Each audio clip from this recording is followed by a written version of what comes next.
Hey friends, before we dive into tonight's story, did you know that nearly 80% of the people who watch these videos aren't subscribed? If you're enjoying this kind of content, consider hitting the subscribe button. It really helps a lot, and it keeps these long stories going. Also, I'd love to hear from you. What time is it right now where you are, and which city are you listening from tonight? And if these stories help you sleep, feel free to tap the thanks button to support the channel. It truly means a lot. Alright, let's get into it. I'm on the late shift, 2:14 a.m., and it's quiet enough to hear my own heartbeat through the hum of the cruiser's engine. Pine Grove Road cuts through nothing but darkness and trees for miles. My partner calls it the graveyard route, but honestly, it's just a back road next to the old Mercy Springs Clinic. Closed since '97. No trespassing signs rusted onto bent posts, peeling paint curled like dead skin. Nothing happens out here until tonight. Dispatch pings me with a 1023. Suspicious person reported near Mercy Springs. Jogger heard banging on the ambulance bay door. I've brushed off noise complaints before. Credit card machines clicking in ATMs, garbage cans rattling in a breeze. But something about the clinic gives me that twitch. I've been here twice before on false alarms. It didn't scare me then. I chalked it up to teenagers looking for thrills. Tonight I'm alone. Sergeant Harper picked up extra hours, and I'm restless. I flip on the overheads, roll down the window to let the whip of night air slap me in the face. The temperature's dropped. Condensation beating on the glass makes the street lamps look like halos in the fog. I round the last bend and the clinic comes into view. Low-slung concrete, mouth of a crumbling portico, vines licking at broken glass. The ambulance bay doors hang crooked, each panel gouged by something heavy. I park 15 feet back and kill the lights, only the red glow of the cruiser's tail lamps bleeding into the asphalt. I step out, boots crunching gravel, flashlight and service weapon drawn. The clinic smells like damp stone and rot, earth eaten by mold. I jog to the bay's edge and shine the light up. Door edges splintered outward, hinges torn clean. A window to the side is shattered. I knock, rattle. Nothing. I call, "State Patrol, anyone in there?" My voice cracks. Static echoes back, no answer. I slip inside. The beam lands on a row of rusted gurneys, straps frayed, wheels locked in place as if frozen. Each is caked with moss that's grown in thick webs, green as poison. The walls are slick with black mold, water stains creeping down toward the half-tiled floors. I step past a dented stretcher cart, hear a scraping, like metal dragging across concrete. I spin, but there's nothing. Just that low, persistent hum of the building settling. My radio crackles. "Patrol, be advised, call originated from a jogger. She's waiting at the service road entrance." Perfect. Company. I keep my light trained on the bay's interior while I back out. Gravel crunches, heart thudding, as I sprint toward the road. I find her, woman in full running gear, sweat darkening her tank top. She looks pale, lip quivering. "I heard pounding," she whispers, like someone inside, then sobbing. I nod, knot in my chest tightening. "Stay here, I'm checking it out." Back at the bay, I push the gurney aside, more scraping, closer this time right behind the cart. My flashlight beam jerks to the corner. A pallet of wooden crates stacked neat, like someone prepared for months of storage. I crouch to read the faded stenciled words. "Equipment do not discard." The bottom crate is cracked. I lean in, smell damp wood and something darker, copper, like fresh blood. I press my gloved fingertips to the slit in the crate. The wood gives, and I feel wet. I pull back, fight the flash of panic, standard trespassing. I radio dispatch. I'm in the ambulance bay. Found crates marked medical. They're damp. Requesting identification check, please. My voice sounds small on the air. I kick at the crate, it splinters. I shine the light inside and freeze. Rows of glass syringes. Their rubber plungers curled inward, needles intact.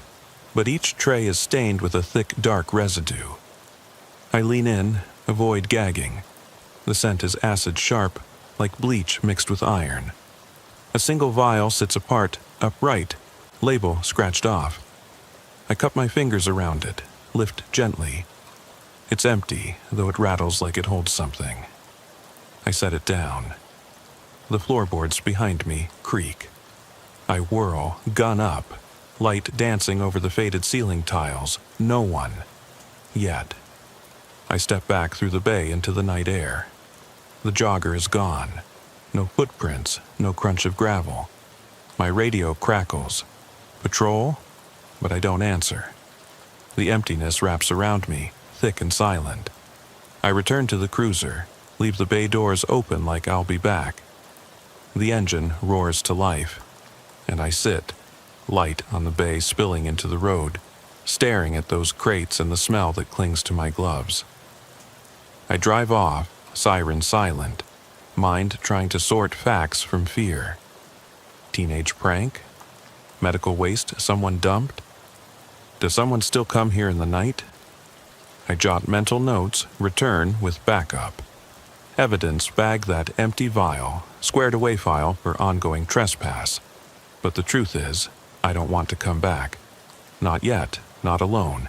Not after feeling breath brush the back of my neck when no one was there. I mark it as a noise report with hazardous materials possibility. I type the call log. Narrative. Officer responded to jogger's report of pounding at abandoned clinic. Inside bay, crates of medical equipment discovered. Dry residue undetermined. Jogger departed prior to officer arrival. No subjects located, requesting hazmat and backup. I hit send. The file vanishes into the digital void of police records. Tomorrow, someone will read my words and see an open and shut investigation. They won't smell the mold, won't feel the weight of those crates, won't hear the scraping behind them. I drive north on Pine Grove Road, headlights cutting through the mist. Mercy Springs recedes in the rear view. In my pocket, the empty vial rattles faintly, like a pulse. And I wonder, pulse of what? I pull into the station parking lot at 3:02 a.m., the orange glow of the lot lights casting long shadows across the asphalt. Backup hasn't arrived yet.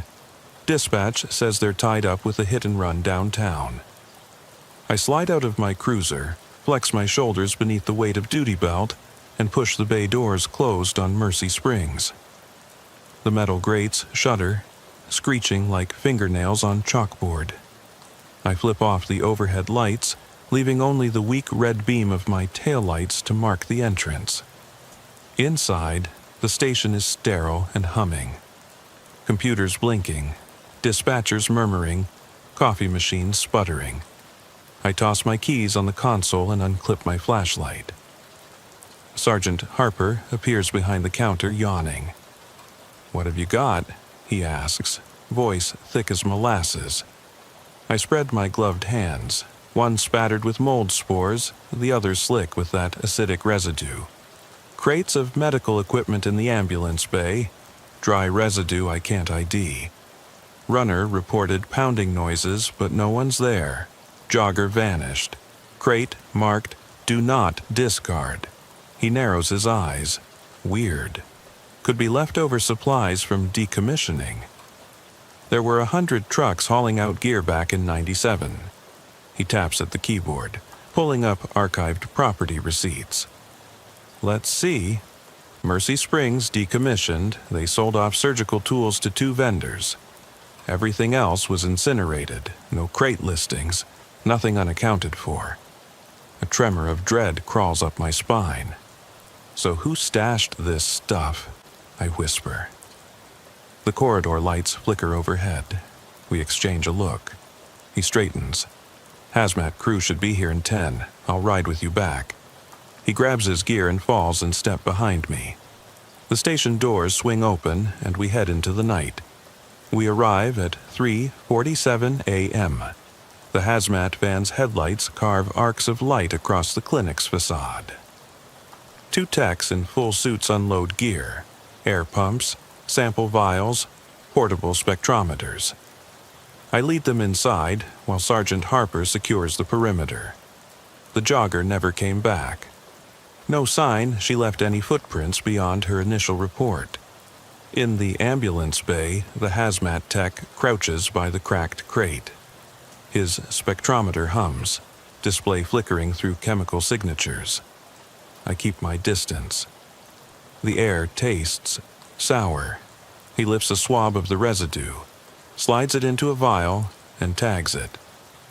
I'll test for pathogens, toxins, whatever. Stay back. His suit rustles as he moves to the next crate. I circle the bay, flashlight sweeping the damp walls. One panel of the south wall is newer. Different cement mix, fresher-looking patches. I kneel, touch the mortar, crumbly, damp beneath my glove. I shine the beam through the crack where the panel meets the floor. Beyond, I see a gap barely wide enough for a flashlight beam. Something glints. I clear my throat. "Hey, Vargas, step back." The tech nods, inching away. I wedge my fingers into the gap, push debris aside. My arm slides inside, brushing something cold, metal. I pull back a rusted door latch and twist. A section of wall swings inward like a trap door. I swing my light inside, a narrow shaft leading down, brick-lined and wet with mold. No stairs, no obvious way in, just darkness. My pulse quickens. "Sergeant?" His voice drifts through the open bay doors. Vargas says samples are clean so far, no biological hazards. I nod, but my throat's dry. I step closer to the opening. The shaft seems solid, no loose bricks. I unholster my radio. "Dispatch, I've found a hidden access panel in the ambulance bay wall. Shaft leading underground, no stairs visible. Request structural engineer and tactical unit." Static crackles. 10-4, ETA 10 minutes. I back away, close the panel, resecure the latch. My glove comes away slick with moisture and something else I can't name. I wipe it on my sleeve. There's a faint echo, a ragged breath reverberating from the shaft. I shine the flashlight at the panel's edges. No sign of forced entry other than my latch twist. Sergeant Harper arrives at my side. His flashlight uncovers a smear of dark fluid on the floor near the panel, foot-high scuff marks. They move toward the chamber, then vanish. He kneels, inspects them. These prints look partial. Whoever did this was crouching, sliding it open, then backing off. They didn't want to go down, just wanted an entrance that wouldn't show up on the cameras. We consult the clinic's blueprints on Harper's tablet. The shaft sits directly beneath the old pathology wing, an area sealed off years ago over safety concerns. Any entry there would bypass security cameras entirely.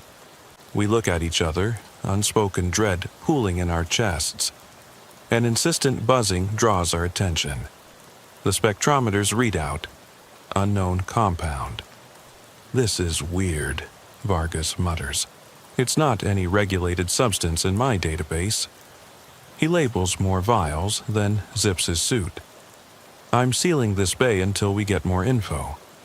I nod, but my eyes drift to the sealed shaft. The echo of breath still trembles in my ears. We step out, bay doors clanging shut behind us. The hazmat van pulls away. Mercy Springs stands silent, looming in the mist. I climb back into my cruiser, the engine idling. Harper taps the wheel. "We're not done here," he says. "Something's under that floor." I swallow and close my eyes for a moment. Yeah. I hit the siren and roll down Pine Grove Road, leaving Mercy Springs and the sound of breathing in the walls behind. The next morning, sunlight feels wrong, harsh and accusing after the night's haze. I didn't sleep. Every time I closed my eyes, I heard that ragged breath echoing from beneath the ambulance bay. My shift starts at 6 a.m., but I'm already in the briefing room at 5:45, coffee in hand, caffeine sliding over nerves. Sergeant Harper sketches a rough diagram of the clinic's layout on the whiteboard. Ambulance bay here, pathology wing sealed there, a hidden shaft connecting the two. The tactical unit's show-up time, 7:30. Structural engineer, 8 o'clock. County prosecutor wants details by noon. Everyone's got deadlines. I sit back and rub my temple. Reports stacking up. A juvenile stolen vehicle recovery downtown, a domestic disturbance in Pittman, midday traffic accident on Route 47. But my mind keeps drifting back to those crates, that single empty vial, and the faint whisper of breath from below. I glance at Harper, who's tapping his pen against the board, eyes distant. The tactical unit arrives first. 4 officers in ballistic vests, helmets slung, rifles slung across chests.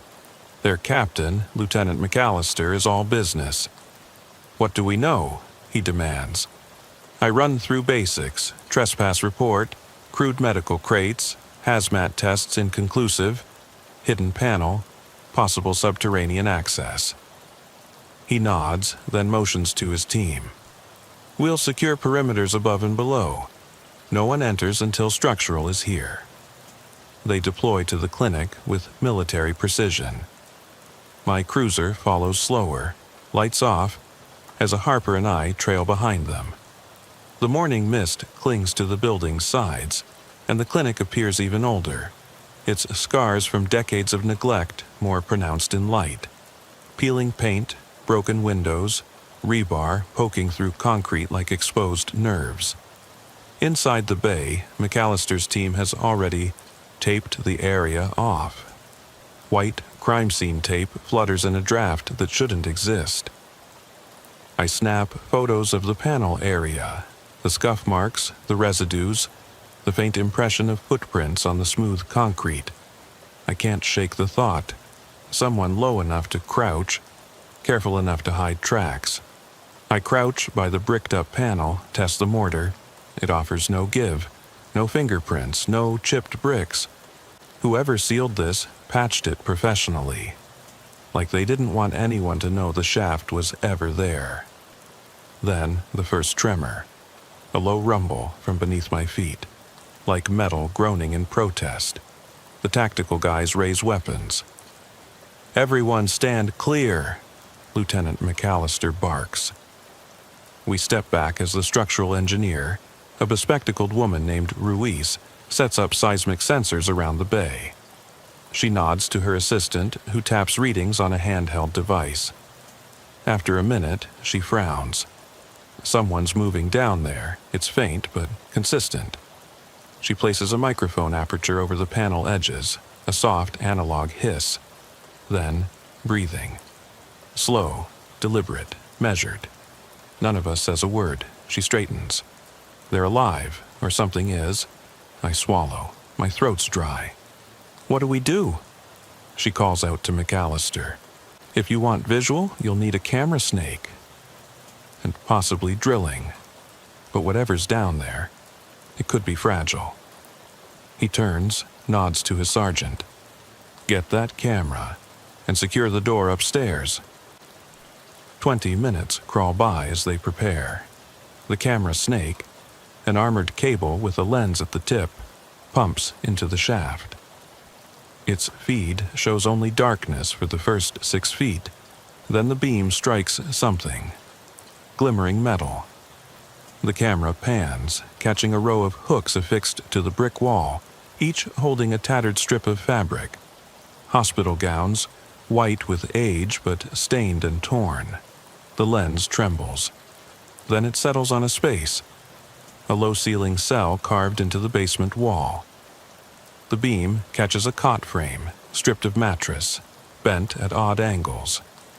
The floor below is slick with moisture, and larger, darker stains that pulse red under the light.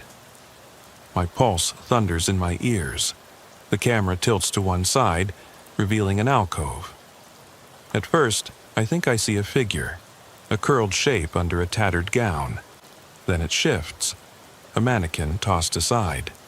But the head turns, straight toward the camera, loose scalp myopathy, bone bleached white, eyes, no eyes, yet its gaze is fixed. The lens scratches backward, whip fast, then cuts out. The feed goes dark. Silence. Then static. Then Ruiz sighs. Camera's damaged. She tugs the cable back, its tip bent, smeared with red. None of us wants to speak. Lieutenant McAllister's voice is low. What was that? I step forward, voice shaking. That wasn't a mannequin. My stomach twists. That looked like something placed there, and eyes carved out. Harper rubs his jaw. Why would someone set a dummy with no eyes in a hidden cell? Who? No one answers. The breathing continues, but now it sounds deeper, labored. It echoes through the shaft like a living specter. Suddenly, the lights go out. Warning sirens from the clinic's emergency generator kick in. High-pitched buzz that makes my skin prickle. In the red glow of backup lights, we see the storm shutters at the windows have slammed shut.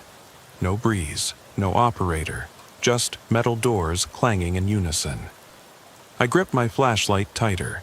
The echoing breath grows louder, closer, like it's rushing up the shaft. "Evacuate," McAllister orders. In the harsh light, I see tracks in the mud on one of the gurneys, smeared across the floor leading back to the cell. We rush out, stamping on the bloody footprints, foot-high scuff marks, but they reappear, as though they're fracturing into the concrete itself. Outside, the morning sun is fully up, but I don't feel any relief. The crew packs up fast, hauling cameras, sensors, cysts of unused evidence bags.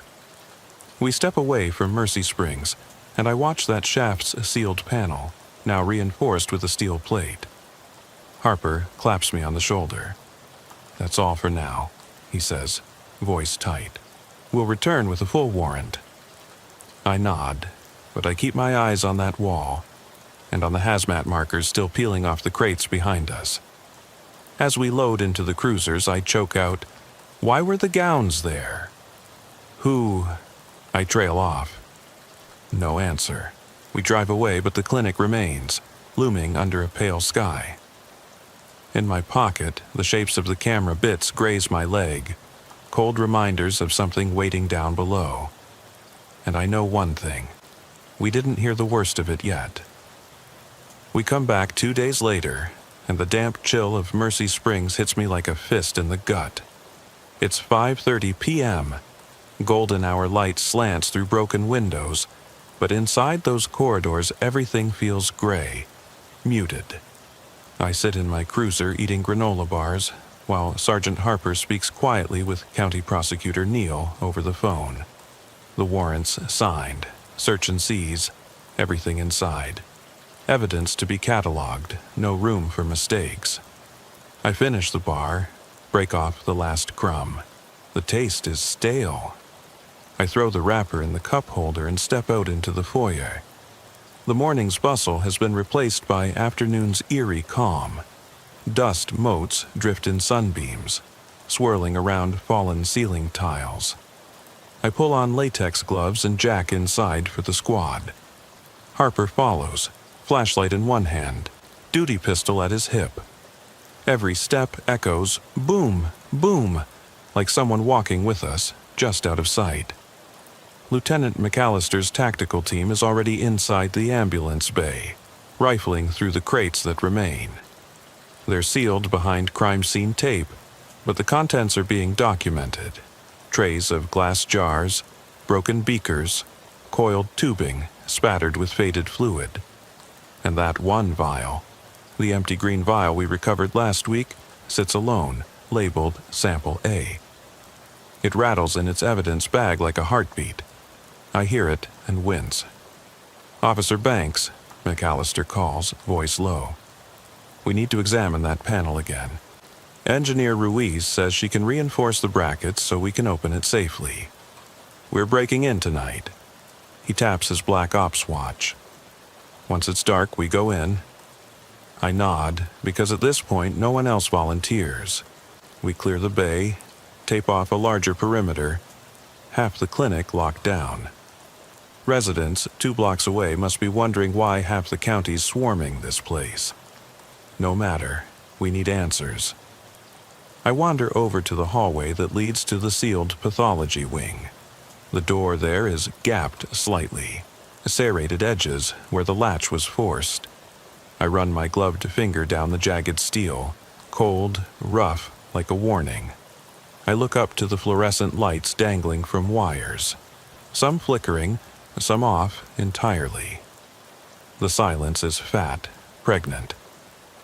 Behind me, a hazmat tech hunches over the crates, stirring up a cloud of dust that catches in the beam. He sneezes into his suit.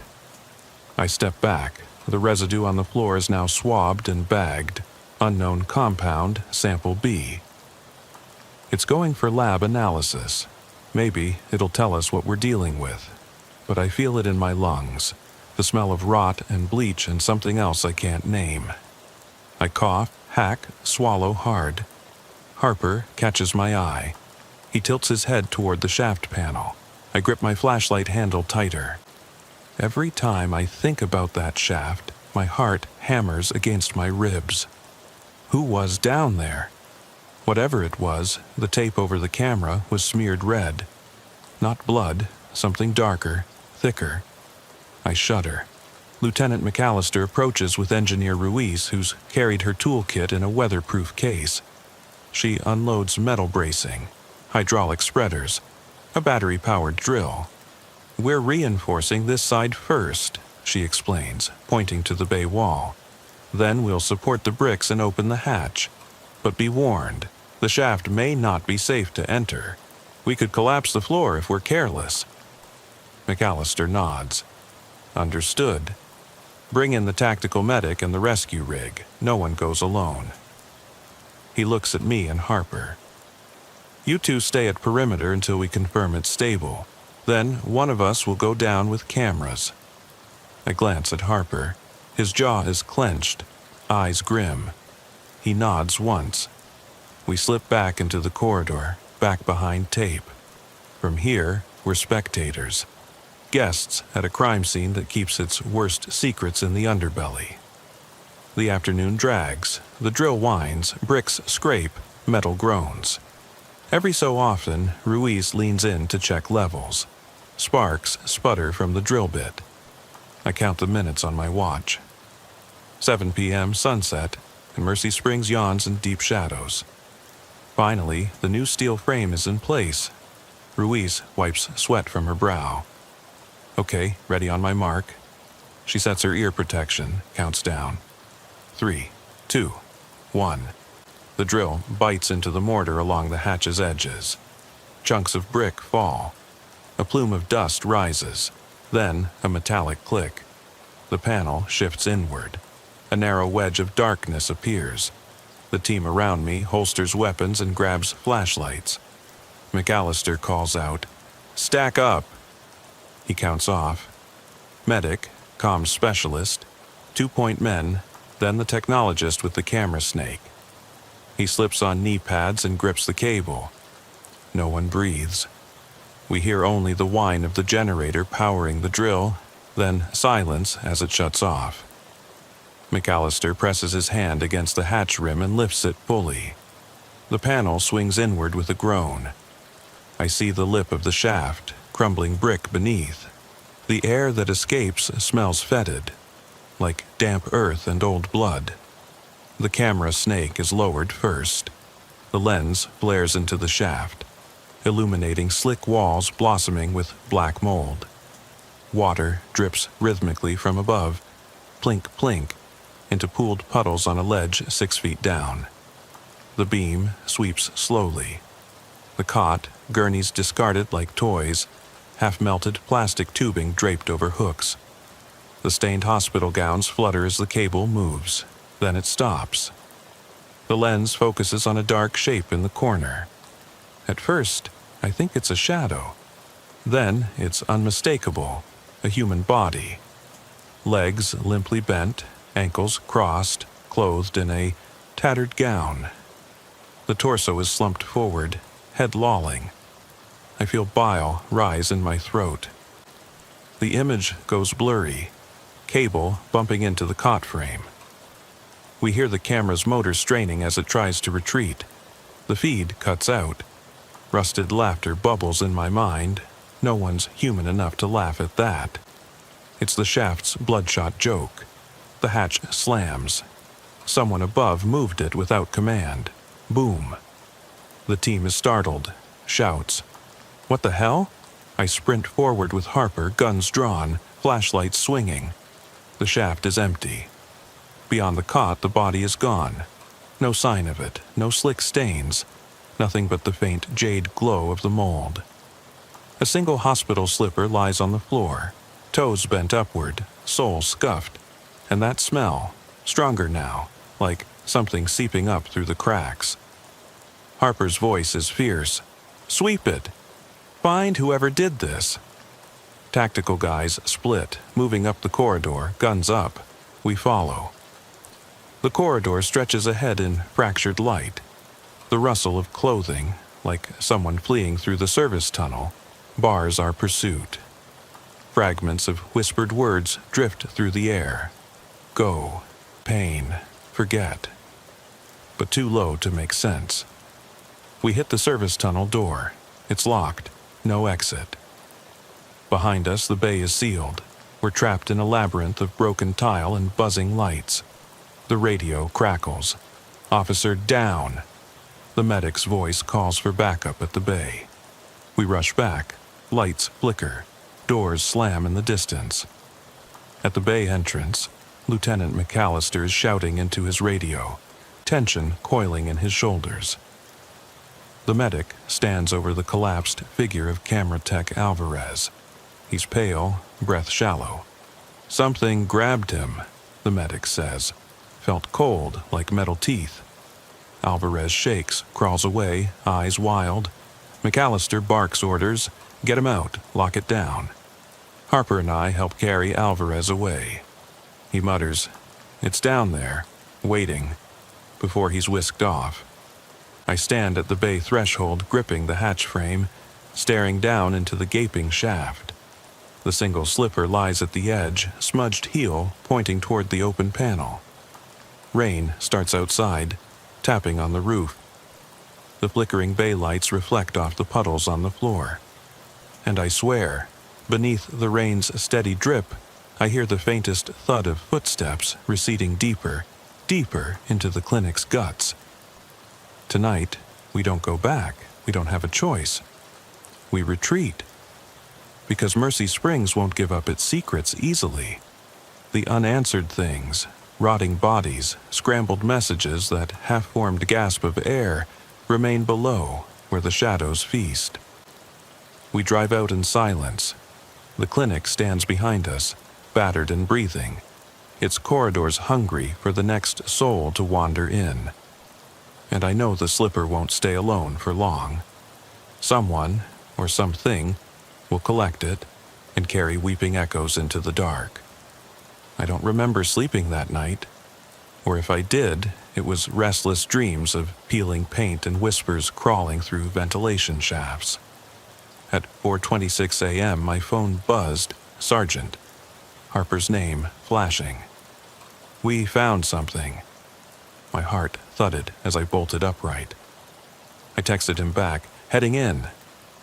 5 minutes later, I was in the cruiser, lights off, the road desolate, fog rolling off the fields. Mercy Springs loomed like a wounded animal under the pale moonlight. At the perimeter gate, the crime scene tape had been replaced. Thicker, security grade, stretched taut between metal posts. A sign. Authorized personnel only. Below it, scrawled in black marker, you can't forget. I skimmed my gloves over the letters. My breath clouded in front of me. I followed the path to the ambulance bay where the hollow echo of last night's chaos still lingered. The bay doors were closed and bolted, but the latch had been cut. Fresh pry marks on the metal. I slid my hand into my coat pocket, fingers brushing the grip of my Glock. Every instinct screamed that I wasn't alone. I called through the crack in the door. "Police! Who's inside?" No answer. Only a low groan from the building itself, as though it were settling in for another sleepless night. I kicked the door open. It banged against the wall with a dull clang. Inside, the bay was empty. No team, no crates, no photographer's blood-smeared tools.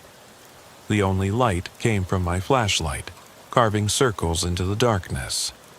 The floor was littered with debris, splintered wood, shards of glass, and among them a single white hospital slipper, its pair still missing. I shined the beam across the floor, searching for footprints. None. The slipper lay alone, upright, as if waiting for its other half. My radio crackled. "Banks, what's your 20? Sergeant Harper's voice was low, shaky. "I'm at the bay. It's empty. Again." I swallowed, the ghost of last night's fear tightening my gut. "Stand by. I'll meet you at the lobby."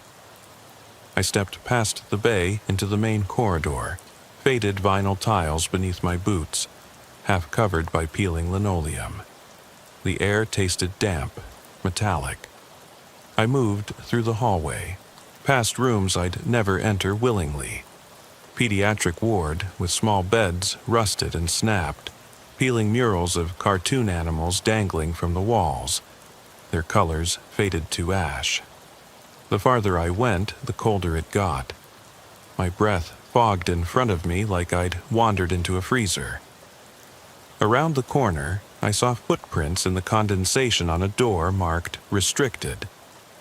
The prints were barefoot, skinny toes, long arches. They led around the door, across the linoleum, then vanished into the wall itself. My flashlight swept the seam where the tiles met the wall. There, a narrow crack, barely perceptible, exactly where the prints stopped. I pressed my palm against the crack, cold, damp. I ran my fingers along it, pushing until the wall gave a hair's breadth. Before I could decide what to do, a voice came, soft and ragged, as if from far away. "Please, help!" It was different from the whispers I'd heard before. This one carried a tremor, like a child's cry muffled by thick walls. My chest clenched, and I knew what it was. I fit my shoulder against the wall and pushed. A panel slid inward, swinging on hidden hinges. Behind it was a narrow crawl space, maybe 2 feet high, with a rough dirt floor. The air that billowed out was rank, like rot and wet earth. The voice repeated, sharper this time. "Help me." I glanced back down the corridor.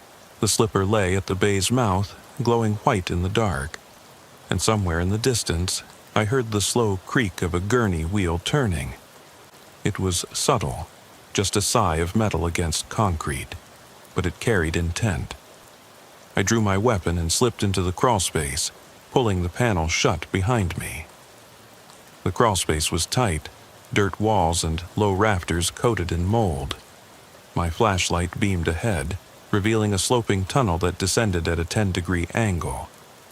Water dripped from unseen cracks, and the air buzzed with the scuttle of something crawling just beyond the light's reach. I crawled forward, breath catching as the voice grew louder, more desperate. "Please." At the end of the tunnel, I reached a low archway carved into the foundation's support. Beyond was a small room, maybe 10 by 8 feet, illuminated by a single flickering bulb hanging from exposed wiring. In the center sat a metal chair bolted to the floor. Restraints on the arms and legs, broken and twisted as if someone had struggled free. Next to it, a small table held an empty tray and a scattered pile of patient charts. each labeled with faded names. None matched any record I'd ever seen. On the far wall, a figure crouched, back to me, shoulders shaking. My radio felt heavy in my pocket. My finger hovered over the trigger as I approached. The figure was small, maybe slight as a teenager. It wore a hospital gown, stained and torn. Long hair matted, streaked with mud. The person slid from the wall and turned. I froze, eyes wide. There was no face, just scar tissue stretching over bone. Eye sockets empty cavities. The skin was pulled tight, raw where it had split and been crudely stitched.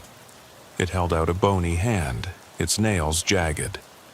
Whispers flooded my mind, unintelligible syllables that pricked at my sanity. The figure's voice came again, distorted. "I'm here. Don't forget me."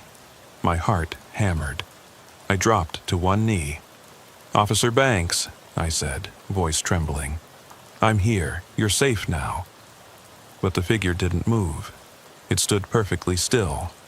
Then, with its free hand, it pointed toward the door I'd crawled through. Behind me, the tunnel's entrance sealed itself, panels sliding back into place. I spun, shouting into the darkness. My flashlight flickered. The bulb overhead buzzed, then popped, plunging the room into near pitch black. My backup was far away. My radio was silent. I was alone in the dark with something not entirely human, clutching a torn chart labeled Patient 316, missing. It stared, mouth opening, emitting a chorus of raspy breaths that filled the small space. I rose, backing toward the archway. My gloved hand slid along the wall, searching for the latch I had used. My other hand kept the light trained on the figure. The bulb sputtered, then came back to life, revealing the figure inches from me, a skeletal silhouette against damp stone. I flipped on my radio, voice unnaturally calm. "Dispatch. Officer needs immediate rescue at Mercy Springs basement tunnel." It clicked off again, no response. I pulled my phone to dial for help, no signal. My stomach twisted. I was trapped. The figure stepped forward, knees creaking, voice a chorus. "Don't go. Stay with me." It reached out, fingertips brushing my arm, cold as wet concrete. I forced my eyes to its face, to the empty sockets. I thought of the jogger's footsteps, the footprints on the gurneys, the empty crates, the missing hand, and I realized the truth. Mercy Springs never forgot its patients. It never released them. They're here, in the dark, waiting for someone to remember. I kicked at the wall, struggling to pry, the panel sliding latch. The figure moaned, its voice melting into pleading silence. "Remember me." My flashlight trembled, casting its beam across the figure's chest, where a single chart fluttered, words half legible. "I will not be unseen." Then the panel gave way, swinging outward just as the figure lunged. I scrambled into the tunnel, heart pounding, light shaking. Behind me, I heard the snap of that tortured sigh, like a chair dragging across the floor. I raced the crawl space, hands scraping dirt, until I burst into the ambulance bay. Sergeant Harper and Lieutenant McAllister were waiting, shining lights at the bay doors. Relief washed through me as I scrambled to my feet, covered in dirt.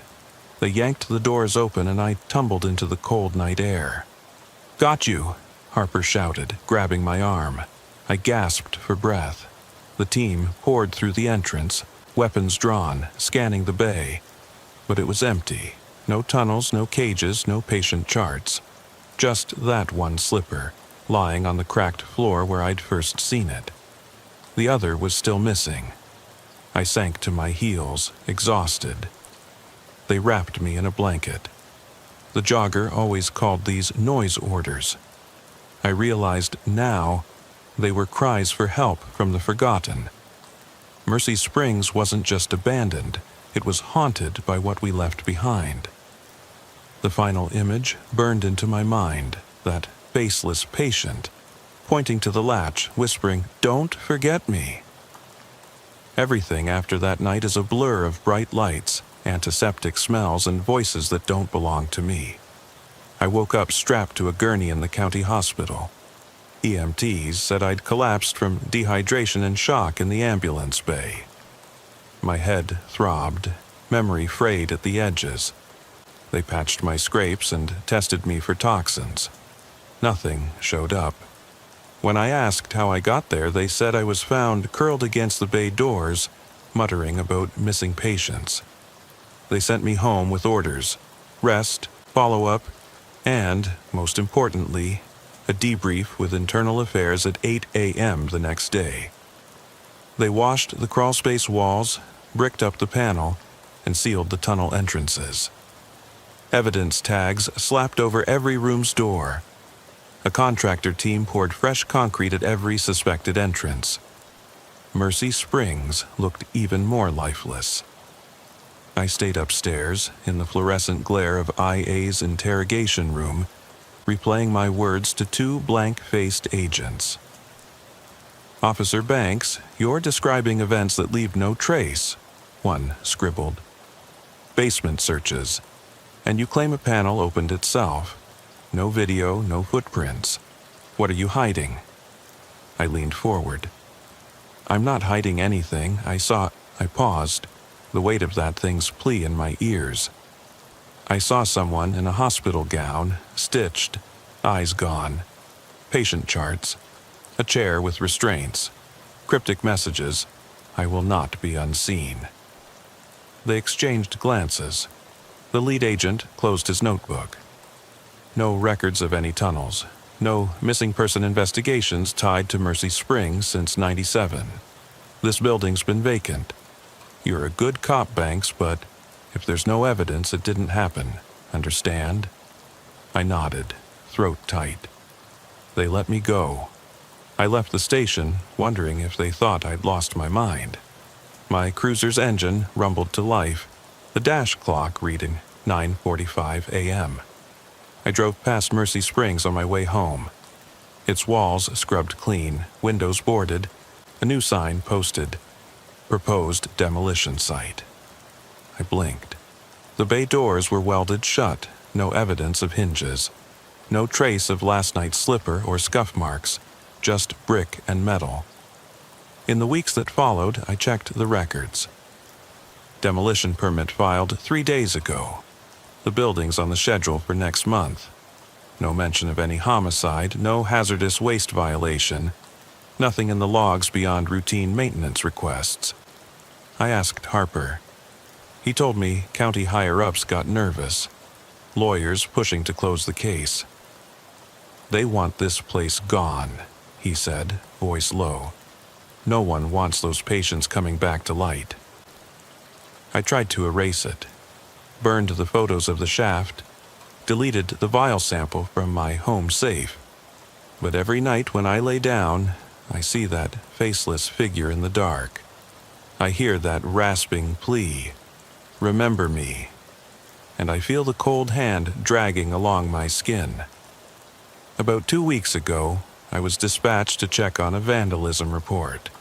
Someone spray-painted the old Mercy Springs gate. I drove out alone. The gate's concrete posts bore fresh graffiti, "Forget Me Not," in dripping black letters. Beneath it, someone had taped a faded patient chart. No name, just the number 316. I knelt and touched it. Ink raised, skin slick. My phone buzzed. Caller ID. "Unknown," I answered. All I heard was breathing, slow, deliberate. Then a whisper. "I'm still here." I dropped the phone, stumbled back when the chart tore itself free and drifted to the ground, fluttering like a trapped heartbeat. I backed away, my radio in hand, but no signal. My eyes darted across the gate, scanning for a person. No one. Just the empty road, the mist curling around the post. That night, I slept in my clothes. I set the alarm on my phone for every hour, to check for missed calls, text messages, anything. but the only notifications are reminders. Officers debrief, follow-up X-ray, routine patrol. Nothing about tunnels, no mention of crying voices, no records of missing hands or mannequins. Then last week, I got a package at my door, no return address. Inside, a single eyelid, preserved in a glass jar, floating in clear fluid. No note. My vomit soaked the hallway. I shattered the jar on the tile, blood splattering like warning signs. I crumpled against the wall, shaking. The fragments of glass glinted in the streetlight. I picked one up, smudged my thumb across it, and saw my face, reflected, pale and hollow. I called Harper. He answered on the second ring. "I got it too," he said immediately. An envelope with a dried lung lobe. No note. His voice was tight. "We're not alone, Banks." He paused. "They're still here." We agreed to meet by the old gate tomorrow night. 2 officers, unarmed, not official, just survivors. We're going to open it up again. I don't know if the panel's still there, if the tunnel remains, or if what we find will save us or destroy us. But I have to know. I have to answer that whispered plea, because if I don't, they'll come for me. We meet at 11:17 p.m., 2 silhouettes under the flickering sodium lamp at the old Mercy Springs entrance. The iron gate lies half ajar, the concrete posts still bearing the words, "Forget Me Not," scrawled in dripping black spray paint. I've got gloves on, flashlight in one hand, pry bar in the other. Harper stands beside me, breathing visible in the cold air, badge clipped loosely to his coat. Both of us off the clock, unarmed. Nothing but determination and a bad feeling in our guts. He nods once. No words, just the understanding that tonight we go back in for better or worse. I slip through the gate first. The boards over the front door have been pried aside, splinters carpeting the threshold. I step in, flashlight beams skating over the lobby's dusty floor. Leaflets for defunct clinic hours, a shattered reception desk, mushrooms sprouting from water-stained drywall. Every breath tastes of mildew and regret. We move through the main hallway in silence, boots echoing, toward the ambulance bay. My phone's compass app flickers. We're tracking due north, just like the shaft entrance should be. The walls here are scrubbed clean, no tape, no markers. Yet I know the hollow panel lies somewhere behind this plaster. I kneel beside a section of wall that looks subtly newer. I trace its perimeter, straight edges, drywall seams that don't match the older plasterboard. I tap lightly, hollow sound. "Here," I whisper. Harper brings his light down. I press the pry bar into the seam and push. The panel swings open smoothly without a screech, just like before. Inside, the crawlspace yawns, waiting. I shrug off my coat and peel back the plastic sheeting someone hung to hide it. The crawlspace entrance is damp, lower than I remember. Mold crawling 6 inches higher than when I last saw it. We switch on headlamps and squeeze inside, the air immediately colder, thicker, like breathing underwater. Harper leads, knife flashlight in one hand, breath coming in shallow gusts. I follow, chest tight. The tunnel feels longer this time, the walls slimy with condensation.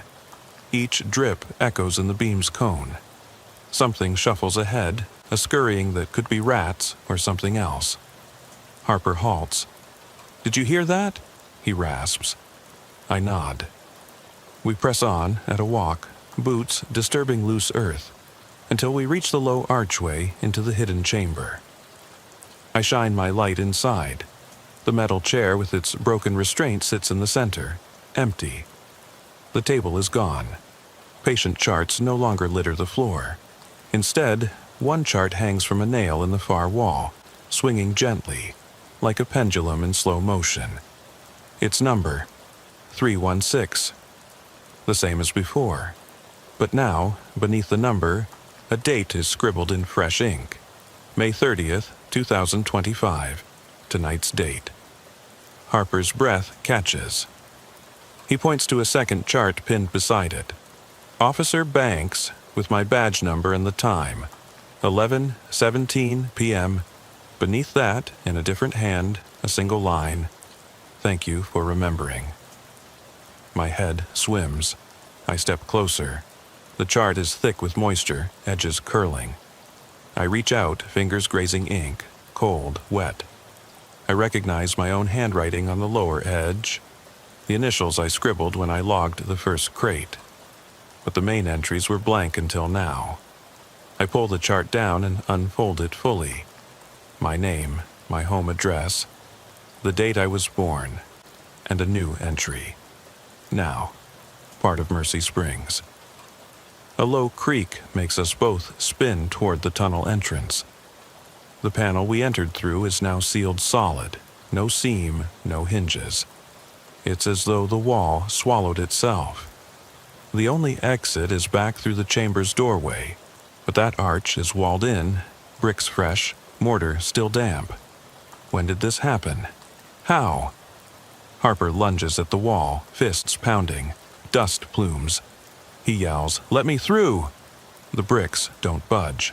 The air grows heavy as though compressed by unseen weight. My head pounds. A whisper curls around the beam of my flashlight. Welcome home. We back away, hearts hammering. In the chamber's dim glow, I see movement at the edge of the light, shapes emerging from the shadows. Rows of bodies slumped against the walls, wearing hospital gowns that match the ones we saw before. Their faces are half hidden, eyes empty pits reflecting our lights. They shuffle forward as one, unsteady. Harper grabs my arm. Run! But the only way out is the sealed arch. I spin, breathless, desperation clawing at my throat. The whispering grows louder, a chorus of disembodied voices. You belong here. Don't forget us. The bodies close in, dragging thin fingers across their own chests, as though forming words on their skin. I shine my light on the ground. There, 5 slippers, each mismatched pair discarded around the chair. The 6th slipper is gone, replaced by my boot, positioned precisely where the empty panel latch should be. My heart seizes. I recognize its scuff marks from my first entry, but how did it get here? One figure reaches out, skeletal fingers brushing my hand. I jerk back, stumble, and my light lingers on her chart, pinned beside mine. Section 7, completed. Underneath, in the same fresh ink, see you soon. I spin again. The arch wall creaks. Mortar dust falls as bricks begin to shift outward. Sunlight, bloody red, pours in from above, illuminating the gurneys and the rusted tools scattered across the floor. The bodies drift back, parting in a silent corridor that leads upward. Harper squeezes my shoulder. This way, he whispers, voice shaky. We move toward the opening, stepping over bodies whose gazes linger on us like promises. Slivers of daylight dance on wet tile. We slip through the newly formed passage, hands clawing at edges as we climb. It feels endless, each foot up feeling like pulling ourselves from quicksand. Finally, a burst of cold night air. Outside, beyond the boarded windows, the parking lot lights glow faintly. We scramble through a hole in the lobby wall, collapsing onto gravel. Our breaths come in ragged gasps. The chart, Officer Banks, bursts into flames in my hand, black smoke curling toward the sky. I drop it into the weeds. The fire burns with an unnatural blue flicker before snuffing out, leaving only ash. Behind us, Mercy Springs stands silent, its windows dark. As we stagger away, I glance back and swear I see the building exhale, an exhalation of rotting air that carries a soft, familiar whisper, "You remembered us." And in the night, I realize there was never a way out. They never left Mercy Springs. and now neither will I. It was supposed to be a simple trespass call, just some kid and his friend sneaking into the old Westgate clinic after hours to prove they weren't scared. I pulled up at 2:14 a.m., headlights cutting through a low mist that clung to the cracked asphalt of the lot. The sign above the front entrance was faded to white on gray, the letters Westgate Clinic barely legible. I killed the engine and unshouldered my flashlight. The beam wobbled in my hand, reflecting off shattered panes and the dented ambulance bay doors. I clipped the light to my belt and stepped onto broken pavement strewn with debris. An empty syringe here, a rusted scalpel there. The damp air smelled of rot and something like burned plastic. I ducked under the low-hanging awning and called out, "Police! You kids out here? Come on out with your hands up." Silence.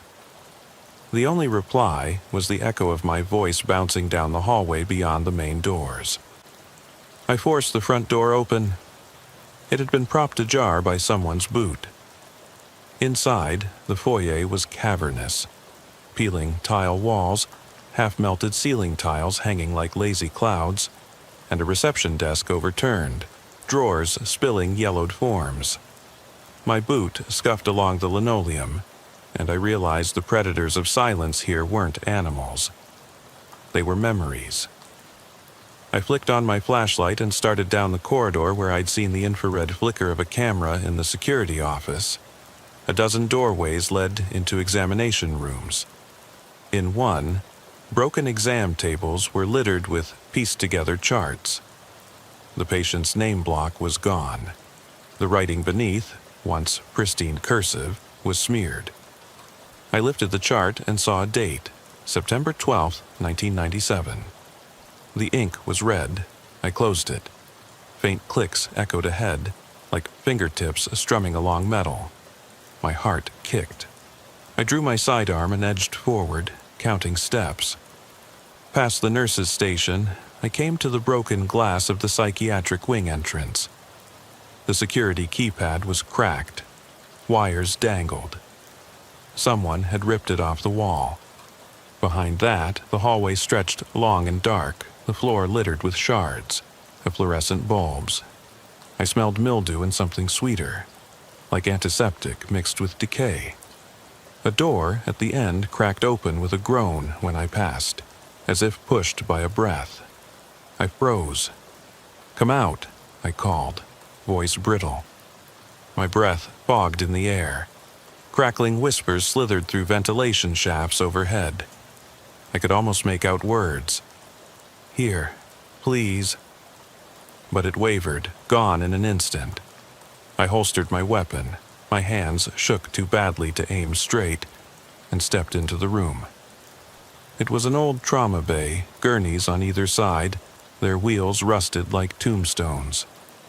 A single floodlight over the operating table cast a stark cone of white. In the center lay a man. His shirt was soaked, dark red, and half of his face was obscured by a mask I recognized from supply, the kind you'd use to break a fever. The other half was pale, slack. He didn't move. I crouched, pressing my gloved hand to his neck. No pulse. I stood up so fast I bumped the table. A tool cart beside me rattled. I cursed, heart slamming. Why would the kids fake something this grim? I spun, light scanning the perimeter. Footsteps, soft, deliberate, behind me. I spun back to the table. Empty. The man was gone. My flashlight slipped to my side as I reached for my radio. "Dispatch, this is Unit 7. I need backup at Westgate Clinic. Possible fatality. Unidentified male." The radio squealed, then went silent. No reply. I raced back into the corridor. The smell of blood, fresh, drifted from an open doorway to my left. I stepped inside. A nurse's charting desk was overturned. The doctor's drawers flung wide, files strewn. I picked up one. Jenny Alvarez, psych eval, October 4th, 1997. Patient discharged. Beneath it, A second paper, handwritten, "Do not release. Containment breach imminent." No date. The hallway lights flickered. Something skittered across the tile ahead. I edged forward, shaking the flashlight upward. In the beam, a figure slumped in the corner beneath a broken floodlight. A woman, mid-30s, lab coat torn, hair clumped in wet tangles. She stared at me with wide, unblinking eyes. I raised my voice. "Ma'am, are you okay? It's the police." My voice cracked. She didn't respond. Something glistened in her hand. I approached slowly, flashlight trembling. She held up a clipboard, the back hinged at an odd angle. The front cover, where patient records would be, was gone. Instead, the board was slick with dark streaks. "Help," she croaked, voice low. "They never left." I reached to take the clipboard. She jerked it inside, the board snapping like a twig. I flinched, pulling my hand back. She smashed it against the floor. Papers fluttered out. Patient names I didn't recognize. Notes filled with cryptic shorthand. OCD scribbles, words like "scream" and "doors locked from inside." I blinked and looked up. The woman was gone. My radio crackled behind me. I grabbed it. "Unit 7, what?" Static. Then, "All units respond to a 1020 at the West Ambulance Bay, Westgate Clinic. Possible hostage." My skin prickled. I turned and ran, every step echoing. I burst through the double doors and into the bay, where my headlights skidded across broken glass. In the center stood 2 police cruisers. Their lights bathed the mist in red and blue strobe. The bay doors rattled, as if held at the top by fingers I couldn't see. I jogged forward. The floodlight overhead flickered on, revealing gurneys stained with old rust and new blood. And there, leaning against one, was that same nurse. She craned her neck to look at me, eyes too bright. A thin line of drool ran from her lips. I raised my flashlight, but it died, plunging everything into darkness. In the silence, I heard her whisper, just beneath the drip of a leaking pipe. They never left. Then the bay doors slammed shut. The radio chatter faded as I leaned against my cruiser, heart pounding like a warning bell. Backup units fanned out, flashlights slicing through the mist. I wiped sweat from my brow despite the chill. Westgate's bay doors remained locked tight, and every echo felt alive. I tried the keypad again. It still sparked when I touched it, wires fraying like exposed nerves. Behind me, a patrol officer shouted as his flashlight swept past a toppled gurney. We converged, guns drawn, flashlights trained on the bay's far corner. In that wavering beam lay another body, a teenager, his school jacket identifiable even beneath the darkness. He lay face down, arms splayed, boots inches from the rusted ambulance ramp. My stomach clenched. He'd bled through his jacket, but the wound wasn't fresh. It was too clean, too precise, like a surgical incision. I knelt, twisting him gently. His eyes fluttered open for a second, empty, unfocused, then closed. His lips parted in a silent plea that twisted my gut. He tried to speak, but only a rasp escaped. "Help," he mouthed. But no breath followed. I radioed dispatch. "Unit 7, 1 male, teen down, location bay, possible homicide." My voice quavered. There was no reply. A sudden clatter made us spin. An ambulance, one of those ancient leftover models, sat half inside the bay, doors swinging on broken hinges. Its interior was dark, shadows pooling beneath the ceiling lights. No siren, no engine, just that unsettling hush. An officer slammed a flashlight through the driver's window, glass cracking. Inside, no one. But the bench seat was stained, like someone had sat there bleeding. I pressed my palm to the windshield. Sticky residue clung to my glove. Then I saw it. footprints leading from the patient door back to the passage into the clinic proper. "Hold this," I said, handing off my radio. I followed those footprints, the beam slicing through the darkness. The prints went into the clinic's main hall, first a single set, then overlapping others. Some were civilian sneakers, some heavy boots. Mixed in, bare footprints, the arch imprint unmistakable, pressed deep into the dust as though someone had purposely walked there. I paused at a cracked window overlooking the ambulance bay. Through the gloom, shadows shifted.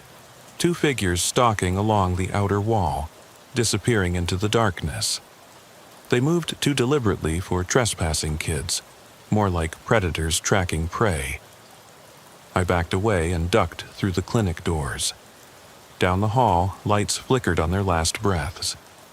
I heard a low groan, like the building itself complaining. My flashlight caught a smear of blood on the wall, handprint shaped, palm spreading into a grim petal. Below it, graffiti in jagged black. "They don't leave." I swallowed, heart slamming. Voices ahead, conflicting tones. One male, urgent, one female, pleading. I crept forward, angling around the exit sign's flicker. In the doorway of a supply room I saw them. A man, holding a rifle-stocked flashlight, arms locked. A woman huddled against the wall, arms wrapped around her knees, crying. The man barked, "Stay down!" "Cops are coming!" I raised my hands. "Police, drop the gun!" But as I stepped into the beam, the woman bolted past me, sprinting into the darkness of the hallway.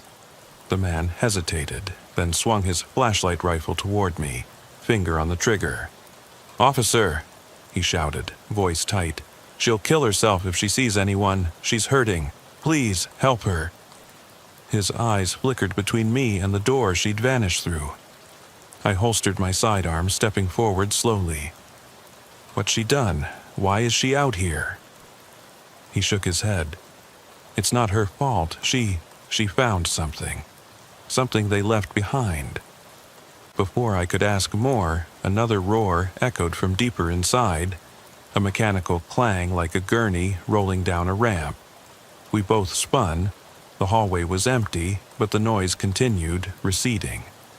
I frowned, then noticed a service elevator door cracked open, the interior light blinking. The call button was stuck, lit red. I told the man to stay, watched him cradle his flashlight rifle as though it could protect him. Then I moved toward the elevator, each step echoing in a vast, hollow chamber. The smell of mildew was stronger here. The metal walls were pocked with rust. A single blood droplet glistened on the floor.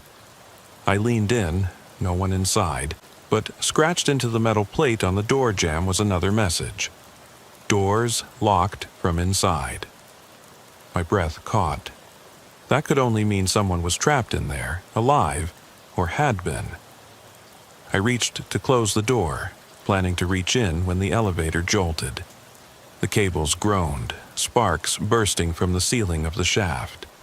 Then the car shot upward, disappearing into darkness with a final, echoing clang.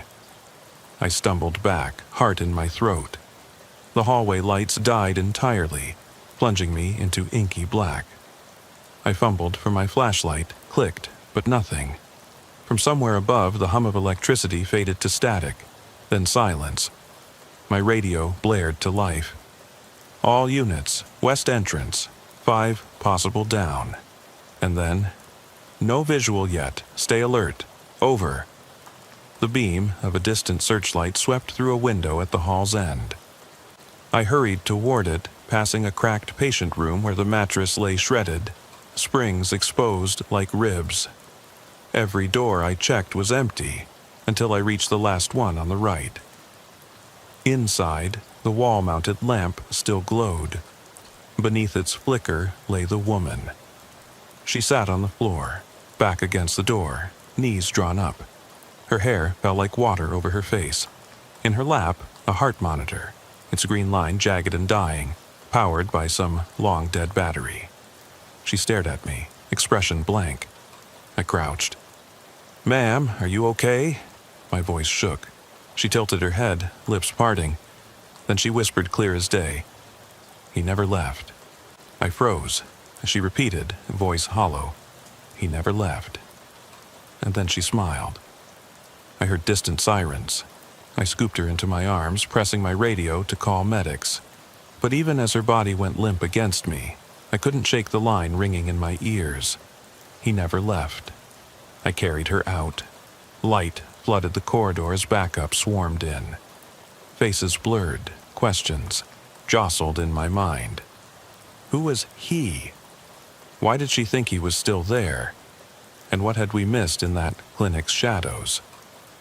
They loaded her into an ambulance. I stood by, flashlight in hand, shivering. I glanced back at the dark mouth of the hallway, where every shadow felt like movement. In that moment, I realized whatever haunted Westgate Clinic wasn't abroad. It was still inside, waiting for someone to set the doors free. And it would not let them go. I carried her into the ambulance bay and watched them strap her onto a stretcher, the medics murmuring reassurances I couldn't hear. My flashlight beam slashed across her pale face, so fragile, like a bird's wing. I tried to tell myself she was safe now, that this was over. But the moment I turned away, I felt that weight on my back again, the building pressing me forward. I followed the ambulance wheels as they rolled her away, every click of the hinges echoing like a warning.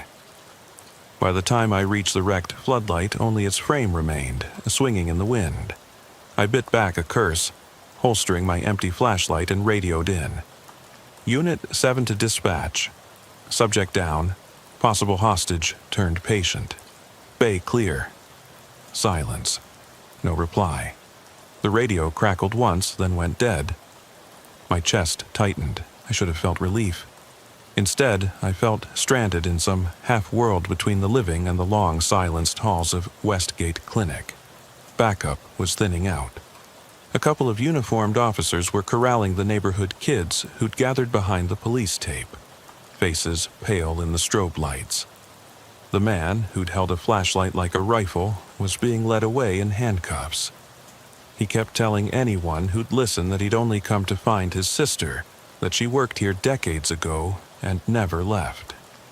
The woman they'd loaded into the ambulance was his sister, he said, though she'd been dead 50 years. I stepped back, heartbeat hammering. 50 years. How could she? No, that made no sense. I closed my eyes for a moment, leaned against a cruiser, watched the steam rise from its hood in the cold night air. My jaw ached. I was still gripping the rail of the ambulance bay, fingernails digging into metal. "Lieutenant wants to see you," an officer told me. He nodded toward the front entry. I stood, brushed rain from my jacket, and trudged back through the shattered glass. The main doors slammed behind me, and I heard the whine of the air handling system kicking in. I paused. The clinic's hum was different now, like it remembered being alive. Inside, the lobby lights were on, fluorescent tubes flickering, buzzing like angry insects. A uniform stood near the overturned reception desk, holding a tablet. "Video feeds down," he said, without looking up. "The entire network's dead." I shook my head. Dead how? All the cameras looped to a frozen frame from 9/7. He tapped the screen. The image showed a nurse wheeling a gurney through the same bay I'd just left, only she never moved. "Her face is the same one you saw." My blood ran cold. I pressed closer. The timestamp read October 4th, 1997, 2:16:43. That was exactly when all of this started tonight, 28 years ago. I closed my eyes, remembering that date in someone else's voice. The girl in the bay, whispering, "He never left." A voice came over the PA. "Officer Jenkins, report to the lieutenant's office." I nodded and made my way down the hallway, past the clinic's tenants from 28 years ago, signage for outdated specialties, room numbers gouged into the wall. Everything felt frozen in amber. Lieutenant Crawford sat behind a desk assembled from scavenged filing cabinets. He looked exhausted, chewing on the end of a pen. "Report," he said without looking up. I exhaled slowly. It was worse than a trespass. We found a man dead on the trauma table, no ID. Then a teen out in the bay, precise incision, no exit wounds. 2 subjects with no connection but the same hour of disappearance. October 4th, 1997, 2:16 a.m. He rubbed his temples. Dispatch log shows only 1 call, your initial trespass report. No ambulatory call, no hostage, nothing from any other unit. I shook my head. I heard them call in and saw the footage, kids calling from their doorbell cameras when the woman showed at their doors. He finally looked up. His eyes were hollow.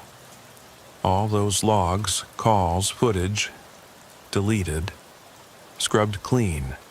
We've got nothing in the record that confirms any of what you saw. Then how do we explain the girl we found? Her med records were in the files until a minute ago. They vanished right in front of my eyes. He placed the pen down. "We're shutting this down. You're off duty. You need rest." He tried to hand me a folder. I refused it. I shoved my hands into my pockets, fingers brushing something stiff. I pulled out the old patient chart I'd picked up earlier, date September 12, 1997, smeared with ink that hadn't dried. I flicked it at him. He caught it, eyes flicking. "We don't know what you're playing at," he said, voice quiet. "But if you push this further, you'll be suspended." I left the office without another word. In the hallway, the clinic's lights hummed again, as if mocking my disbelief. I made it outside, the mist still hanging heavy, and lit a cigarette even though I hadn't smoked in years. The smoke clung to me and I coughed, tasting iron. I inhaled and stared up at the boarded windows. I didn't sleep that night. On the edge of dawn, I drove home, the patient chart clutched in my fist. My hands still smelled of antiseptic and dust. On my nightstand, I left the chart, but I couldn't ignore it. I took a picture on my phone and sent it to my personal email. By the time I got to work the next day, everything in my inbox was gone. The email never arrived. The file never existed. Dispatch called. "Unit 7, shift start." "Any reports?" I paused. My jaw felt tight. I straightened my tie and squared my shoulders. "Shift start," I said, all clear. But as I stepped into the precinct, I knew I'd be haunted by that frozen moment.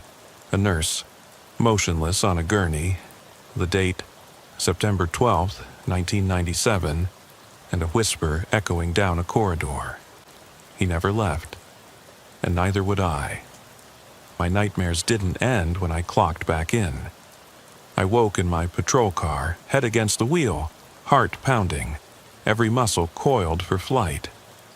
The clinic's bay doors haunted my vision, ajar, beckoning. I forced the engine to turn over, radio silent in my ears, and drove to the station, déjà vu stinging every turn of the wheel. Briefing was routine, stolen vehicles, noise complaints, but I could feel every clerk's glance when I passed the dispatch console. No one mentioned Westgate. No one looked at the empty evidence locker where I'd stashed that patient chart. My locker, though, was different. When I opened it, the chart lay there, pages splayed, ink bleeding. I snapped it shut, hands shaking. Lieutenant Crawford's office door creaked as I pushed in. He sat behind that same desk of mismatched file cabinets, blinking at a blank screen. "You all right?" he asked. His voice was threadbare. I swallowed. "I need the evidence locker log." He exhaled, rubbing his forehead. "Why?" "Who accessed the locker last night?" I said, voice low. He glanced at the chart still under his desk lamp. Without a word, he reached down, retrieved the locker key and held it out. "Just be careful." I took it, felt the weight of unspoken warning. The log showed 2 entries at 3:47, my own, opening to retrieve the chart, and then one at 4:02 from an officer I didn't know. No name, just badge number 1743, no exit log. That meant whoever breached protocol never signed out. I left before he could add anything. Heading back to my locker, I passed through evidence bay, rows of shelving, each bin carefully labeled. The pale overhead lights hummed like distant engines. I approached the vault. Heavy steel doors, combination lock set to click at 90 degrees. Inside, beside dozens of unrelated items, lay the chart and a single keycard labeled Westgate Access, May 2004. May 2004. How many times had I been here since? I thought. I grabbed the card and headed for records, where medical archives of decommissioned facilities were supposedly digitized. The records clerk paused, eyebrows arching when she saw me but didn't ask. At the terminals, I slid the card into the reader. It blinked green. Access granted. Folder lists flickered. Westgate Clinic, 1990 to 2000. Westgate Psychiatric Annex, 1995 to 1999. I clicked the first. The screen filled with patient records, names, dates, discharge papers. I scrolled to September 1997. Only one entry, patient 0. Admitted September 11, 1997. No discharge recorded. No name, no notes. Below that, a file marked restricted. My pulse thrummed as I double-clicked. The screen went blank, then displayed a single line of text. If you can see this, close eyes and move on. I slammed the laptop shut. My hands trembled, and I realized I was breathing so hard I might hyperventilate. I backed out of records silently. Later that afternoon, I drove to Westgate alone. I told dispatch I was doing a site visit for code enforcement. They didn't ask questions. The chain-link fence still surrounded the property, but the padlocks had been cut, chains dangling. The campus was silent, sun-bleached, birds drifting above the roofline. I slipped through the chain and into the courtyard. Concrete paths led to entrances I'd never seen. An old air vent hissed, just the wind. I found the back entrance to the psychiatric annex. A set of double doors unlatched. Inside, the carpets had been carpet. The walls were bare, stripped of signage, but the fluorescent lights still buzzed, half alive. My flashlight's beam begged for batteries. I moved silently through the wing. Room after room contained nothing but empty beds and hooks on the walls where restraints once held patients in crisis. In the corner of one room, chalk scrawled on the wall. Objective C. CEPET 12-216. He came back. I froze. The date and time burned into my memory. I circled the room, boots echoing, no other graffiti, no footprints. Yet the words were fresh, like someone had just left them. Down the hall, a yawning door stood open. Inside, a nurse's station lay demolished, drawers torn out, monitors left shattered. On the floor glinted something beneath peeling paint. A single patient file. I knelt, heart in my throat, and picked it up. Name, Courier, Daniel. DOB, July 21, 1965. Admitted, September 11, 1997. Notes, experiencing auditory hallucinations, reported voices in vents. The next line was crossed out. September 12th, discharged at family request. Further down, in fresh ink, September 12th, 216. Event undocumented. Patient missing. I flipped the file open. Blank pages. No progress notes, no discharge paperwork.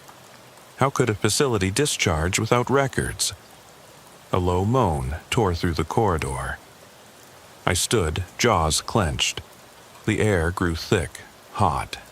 I could hear breath sucking into lungs. I followed the sound into the stairwell. My flashlight caught dust motes dancing in the shaft, then the moan again, in the vent above. I looked up. The vent grate was broken, screws missing. I could see inside, darkness. I searched for a tool to open it fully. My fingers found a crowbar left by someone who'd broken in. I wedged it under the grate and pried it loose. The metal fell with a clang that echoed impossibly loud. I climbed onto a desk, braced myself, and peered into the vent. Inside, the tunnel stretched into pitch black. Something shifted, a silhouette curled like a twitching insect. I swallowed. "Daniel?" My voice shook. "It's Officer Jenkins." Silence. Then a raspy whisper. "He's here." I scrambled down as fast as I could, adrenaline flooding. At the bottom, the grate fell behind me with a heavy thud. I heard distant footsteps on the floor above, each one slow, deliberate. I followed a side corridor to the exit doors, but they were welded shut. The windows, too, thick with grime. No escape except through the darkness I'd just left. My radio crackled. "Unit 7, what status?" I pressed the button. "I'm inside Annex, locked in." My voice barely above a whisper. Static. No response. The corridor light flickered, then died. My flashlight, hanging by its strap, dangled at my side. I gripped it tighter and stepped forward into the void, knowing the nest of shadows held something alive, something waiting for 216. The vent moaned again. Closer now, breathing ragged. I set my jaw and moved on. My boots clicked against the concrete as I pressed deeper into the annex's bowels, flashlight beam jittering over cracked walls and exposed rebar. The air grew colder, damper, the clammy breath of a sealed tomb. Every step tasted of rust and rot, yet beneath it lingered something sharper, metallic, like fresh blood. My chest tightened. I remembered the timestamp carved on that chalked wall. September 12th, 216, he came back. Now, those words felt like a countdown echoing through the corridors. I rounded a corner into what had once been a staff lounge. The kitchenette lay in ruin. Cabinets hung open, utensils strewn, a high chair tipped over as though tossed in anger. On the linoleum floor glinted a photograph, its edges curled by moisture. I bent to pick it up. A smiling nurse in her starched uniform, arm linked with a young man in street clothes, both beaming into the camera. I recognized her face instantly. It was the same woman I'd found in the trauma bay the other night. The one who whispered he never left. I flipped the photo over. Scrawled in ink, "Marilyn Prescott and Patient Zero, September 11th, 1997. My throat closed. I shoved the photo into my pocket and scanned the room for anything else. A bulletin board overhead held faded memos. Meeting announcements for Westgate Staff Reunion, October 1997. Notices about schedule changes, but one memo stood out, yellowed and pinned at an odd angle. All staff, remember, containment protocol. 12. B must not fail, no exceptions, do not discuss, no signature. I stared at those lines, heart thundering. What kind of clinic had containment protocols? This wasn't quarantine for disease. It felt darker. From down the hallway, I heard the slow scrape of metal on tile. I swallowed, gripping my flashlight tighter. I edged back toward the stairwell door marked Staff and Maintenance Only. I'd bypassed it previously, but now it felt like the only way forward. The door hung off its hinges twisted like broken ribs. I ducked through into a narrow shaft that sloped downward, a service corridor, pipes overhead dripping water in slow drops. Each drop rang out like a bell toll, measuring the time until I found out what lurked below. The shaft smelled of mildew and something fermented, like spoiled wine. My flashlight illuminated scrawled messages on the concrete shaft walls, half erased, "Don't let him in. He hungry, help me." I pressed on, boots slipping in puddles. The corridor opened into a small chamber. The decommissioned generator room. Massive diesel engines sat cold, their belts slack.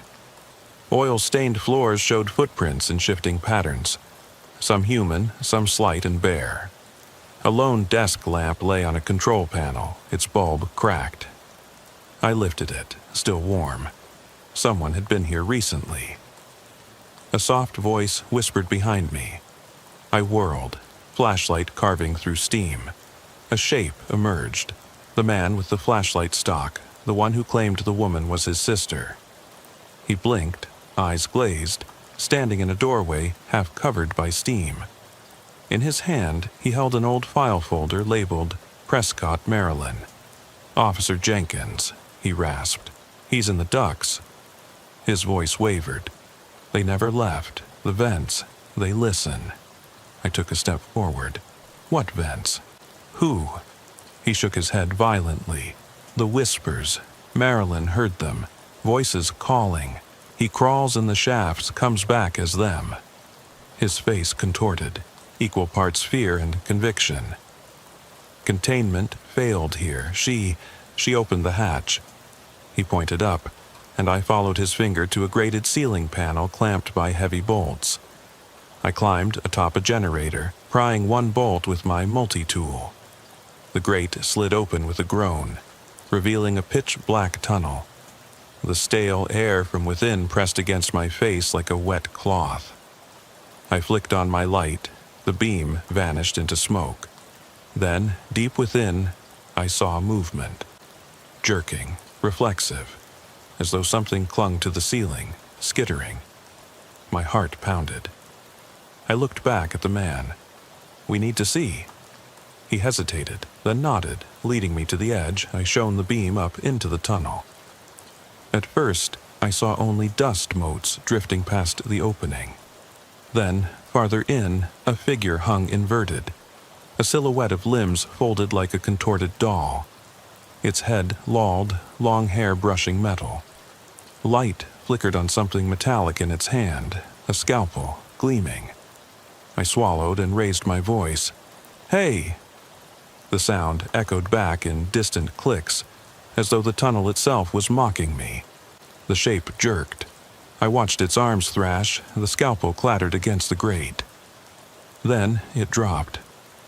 A wet thud sounded on the generator housing. I jumped back, stumbling, and the lid of the grate slatted shut with a clang so loud I thought it would wring my ears off. My flashlight swung wildly. I aimed down. The scalpel lay at my feet, blade slick with something dark, fresh. My stomach lurched. "Get out," I muttered, voice hoarse. "Now!" The man didn't move. He stared at the grate. I grabbed his arm. "Come on!" We sprinted back into the hall. The corridor lights flickered greedily and went out, swallowed by darkness. I fumbled for my radio. Dead. The man whispered, almost to himself, "He's above us now." I didn't ask what he meant. I just ran, trusting instinct over sight, following the faint glow of exit signs that buzzed weakly. My flashlight flickered once, twice, and died, leaving me clinging to the bulk of the man beside me. Cold sweat dripped down my neck. We emerged into a room I recognized, the old records office, dust-coated terminals arrayed in rows, data tapes spooled in broken cases. I bumped into a filing cabinet. Its drawer cascaded open. Inside lay rows of microfiche, tiny cards labeled with patient codes. One read PZ-001. Next to it, pre-service record confidential. I yanked it free. The fiche was blank on one side, on the other a faint imprint. A rectangle where data had been scrubbed and then overwritten with a single line in red. Event nullified. I felt the man's breath behind me, shallow, ragged. He began. A rhythmic scraping filled the room, metal on metal coming closer. Out of the shadowed archway emerged nurses' carts, wheels turning of their own accord. They rolled toward us, rims squealing like nails on slate. I dove aside as one barreled past, missing me by inches. The man yelped, stumbling back into a steel desk. I kicked at the nearest cart's wheel. It clattered off course and collided with its neighbor. The two carts spun, sprinkling supplies. Bandages, tongue depressors, a vial of sedative tablets that skittered across the floor. I scooped up a handful of tongue depressors and gripped his hand. "Now," I hissed, and we bolted. We scrambled into an adjacent hallway. Broken floodlights revealed peeling walls and gurneys piled in a dead end. I collided with a closed door marked Administrative Wing. It wouldn't budge. The man stifled a groan behind me. Then, through the door, a scratchy voice. "Open it, please. You have to let me out." We froze. The voice was familiar, soft, pleading. I hissed to the man, "It's her." She's broken," he whispered. "Marilyn." The voice came again. "Please, I'm trapped." I pressed my palm against the cold metal. "Lie back," I told the man. We knelt, lowering our ears to the door. Something moved inside, a crash, a shudder as though shelves toppled. Then the voice, stronger. "They locked me in, said I broke protocol. I'm sorry. Let me out." My blood ran ice cold. I'd heard that voice before. I'd whispered it in my helmet when no one was listening. I backed away, hand on the man's shoulder. "He's coming," I told him. He nodded, eyes wide. Together, we retraced our steps, past the records office, back toward the main stairwell. My flashlight flickered one last time and died. We were blind as we moved, guided by memory and panic. Behind us, the carts clattered, as though a metal avalanche bore down the hallway. I counted steps to the stairwell door. 11 forward, 2 to the left. My hand hit the handle. It turned. We tumbled down the stairs into semi-darkness, landing in the lobby near the front entrance. Sunlight leaked through shattered windows, a jarring intrusion of normalcy. I fumbled for my radio. "Unit 7, status?" Static. But somewhere in that crackle I heard a voice like my own. "He never left." I froze mid-stride. The man grabbed my arm. "We need to get you out," he said. "You're too deep." I looked back at the dark stairwell. The vents above it hissed, as though breathing. I swallowed. Without another word, we stumbled through the lobby into the morning haze, leaving behind the echo of steel carts, the scrawl on the walls, and the story that refused to end. And as the door slammed shut, I heard it once more, carried on the wind. He never left. The morning light stung my eyes like an accusation as we stumbled out of the lobby. My uniform was dust-caked and soaked through with sweat. The man beside me leaned heavily on the wall, his grip white on my arm. Behind us, Westgate Clinic's front doors clattered shut, but the building's moan seemed to follow, an anguished exhale drifting on the breeze. We'd flagged down a patrol car and he climbed in without a word. I climbed into the front seat, heart still racing. As the engine idled, I ripped off my utility belt, dropping it to the floorboard. The emergency lights stuttered overhead, blue and red, blinking against cracked glass. "Who are you?" I finally demanded, voice rough. He stared ahead, jaw clenched. "Name's Turner," he said. "John Turner. I used to work here." I blinked. "In 97? He nodded, rubbing his temple. "Transferred out a week later, said it was too much." He drew a ragged breath.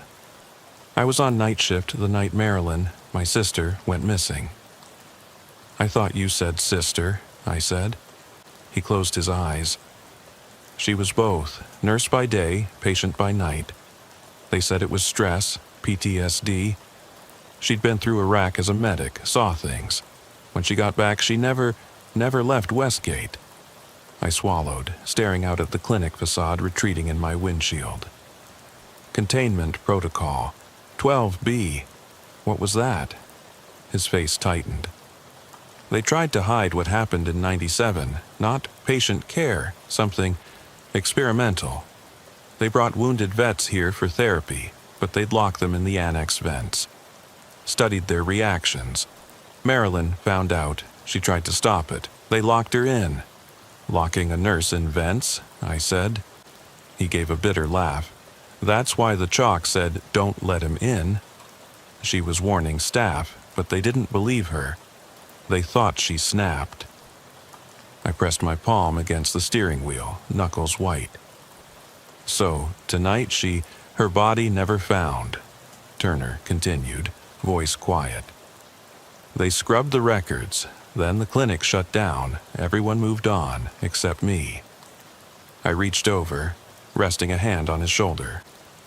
The radio crackled. Unit 7, where are you? Status report. I keyed the mic. Unit 7 here, exiting Westgate. Patient in custody, no further threats. The dispatcher's voice hesitated. Affirm, 7. Proceed to station. I released the mic. The car rocked as Turner slipped into his own thoughts. I stared at the rearview mirror. Reflected in the background, the clinic silhouette loomed against the dawn sky, jagged windows like broken teeth. Turner, I said softly, Marilyn's still here. He looked up, eyes hard. I know. Why? I asked. He exhaled. I think she's trying to finish what she started, to expose them. I considered the vents, the whispering walls, the scalpel drop, the jacked carts that hunted us. Each had been her warning. Her cry for help echoed in the corridors she once walked freely. We rode in tense silence until I pulled into the precinct parking bay. I killed the engine and sat for a moment, listening to the muted whine of the cooling system. Turner unbuckled.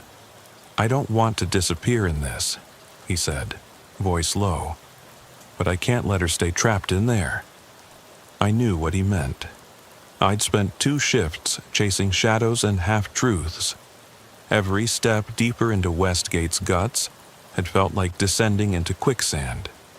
Yet the answers lay there, in those vents, behind those locked doors, within a truth someone had spent 28 years burying. All right, I said. Tomorrow we organize a team. SWAT, K9, bring lithium battery lights, thermal cams. We go in clean, map every shaft, seal or open what we need. He nodded once. And if we find her, or him, I clenched my jaw. We bring them out. He hesitated, then gave a small ghost of a smile. You're braver than I am. Brave's overrated, I muttered. I'm just tired of running. We strode inside together. The lieutenant's door opened before we reached it. Crawford sat behind his desk, expression unreadable.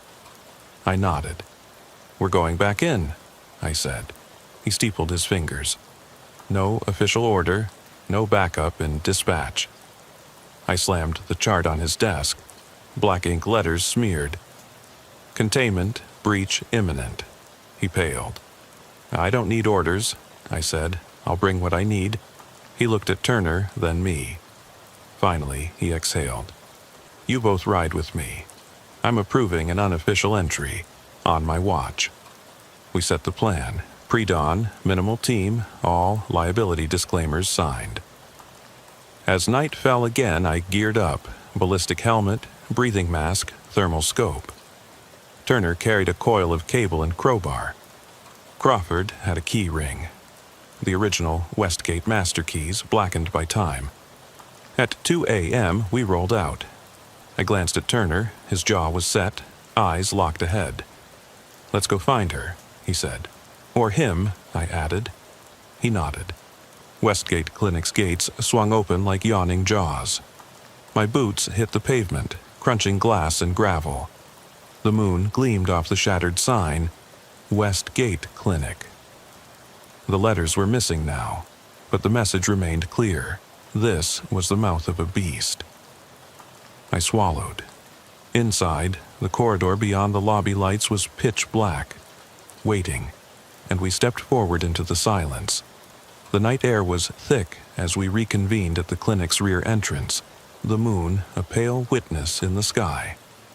My gloves felt damp, and every bead of sweat on my neck seemed to freeze the moment I crossed back through those doors.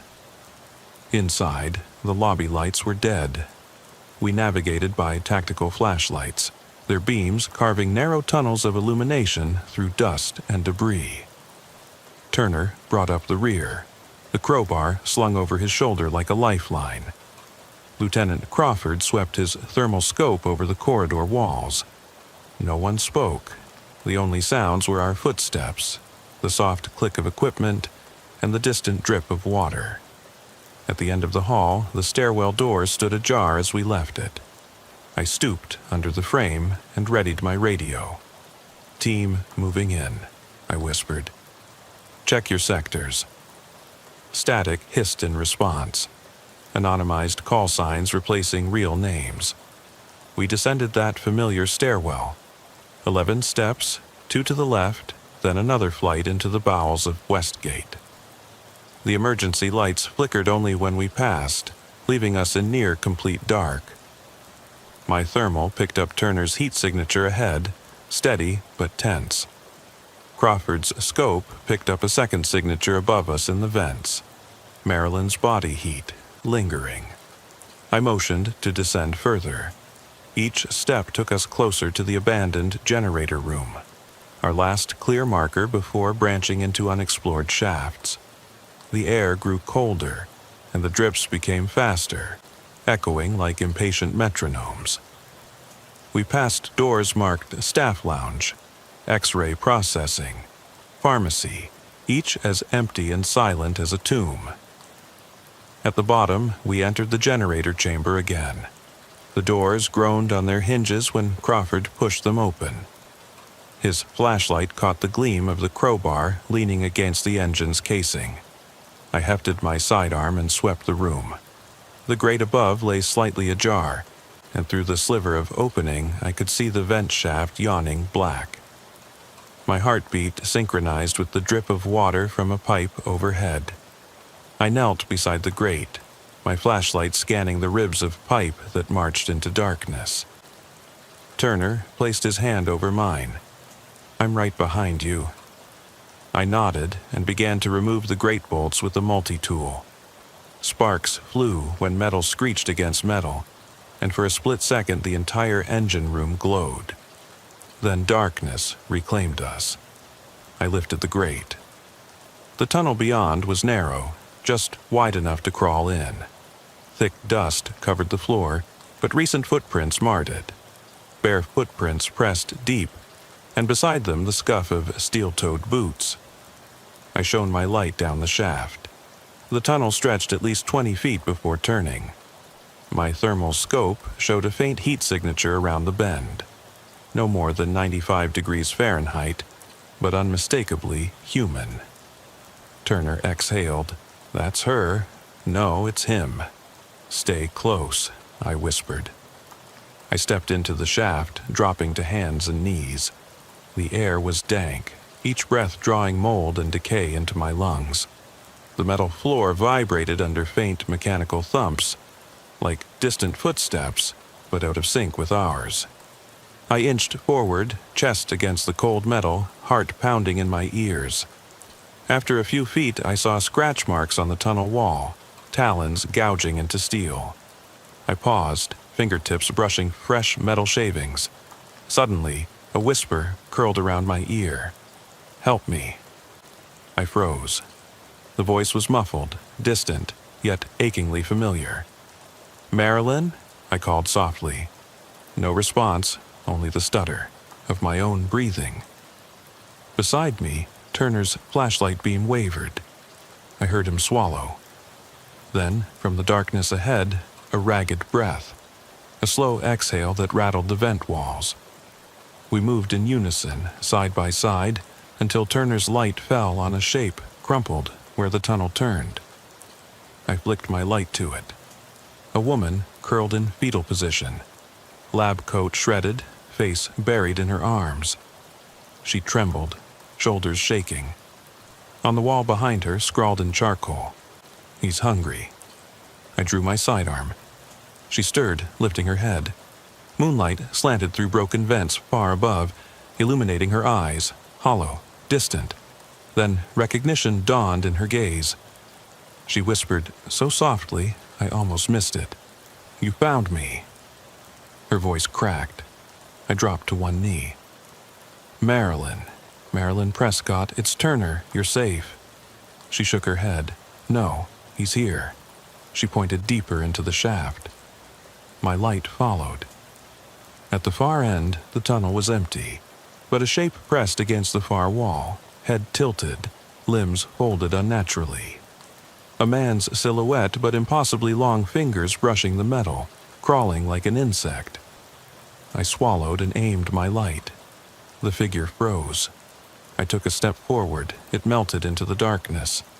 The tunnel ahead was absolute black. "Crawford," I whispered into my radio. "Containment breach. Tunnel Sector 2.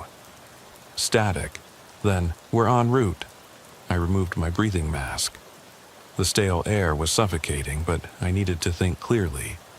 Behind me, Marilyn rose unsteadily. Turner caught her, steadying her. "You don't have to stay," she murmured, voice flat. "He won't let you leave." I brushed a lock of hair from her face. "We're getting you out." Her lips twisted. "He can block doors," she said, voice low. "Seals vents." She traced the tunnel. "If we go back, he'll follow." My hand hovered over my sidearm. "What do we do?" She closed her eyes. "You have to come with me, into his lair." My heart hammered. "His lair?" She exhaled. "Where they experimented, where he changed." I glanced at Turner and Crawford. They exchanged a look, a silent question. I nodded. "Okay." Marilyn led us deeper, every step sinking into dust. The tunnel narrowed, pipes overhead dripping steadily. My flashlight caught a smear on the wall, dark brown, sticky. I swallowed. At the next bend, Marilyn paused. The vent above was crushed inward, metal twisted back like wings. Through the opening, a shaft led up, toward the surface. Light seeped faintly. "This way," she said. I reached up, pried the twisted metal aside. The opening was just large enough for me to climb. Arms shoulder-wide apart, boots scuffing the metal edge. Turner climbed after me, Marilyn last. Above, the shaft led into a sealed attic space, roof beams rotting, insulation hanging in gray clumps. I coughed from the dust. Crawford followed, thermal scanning the floor. In the far corner, a trap door lay flush with the floorboards. The hinges were intact, the latch rusty but movable. Marilyn moved beside me, trembling. "They held him here," she whispered. "Trapped inside, no windows, no sun." I lifted the trap door and pulled. It creaked open, revealing a steep ladder dropping into blackness. The air rose from below, hot and fetid. I shone my light down, metal rungs coated in grime, disappearing into a cyclopean darkness. I heard a distant wail echo from below, a low, keening sound that twisted my insides. Marilyn said, "That's him." Turner stiffened. "Are you sure?" She nodded. "He's been waiting." I swallowed and grabbed the first rung. "Stay here," I told Marilyn and Turner. "Crawford, you cover our exit." He snapped a salute, voice steady. 10-4. I descended, rungs rattling under my weight, darkness closing in behind me. The walls felt slimy. The keening grew louder. My flashlight caught metal pipes corroded with dripping fluid, rust-colored trails. Then the ladder ended at a grated floor. Beneath it, a pit of shadows. I dropped to my knees, bracing on the metal flooring. The keening came again, and I saw movement. Slumped figures pressed against the far walls, atypical shapes huddled in corners. bodies twisted.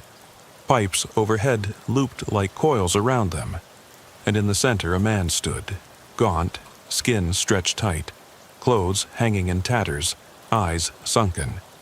He held a twisted scalpel aloft, blade pitted and stained. His head tilted as he watched me. I swallowed. "Who are you?" He cocked his head.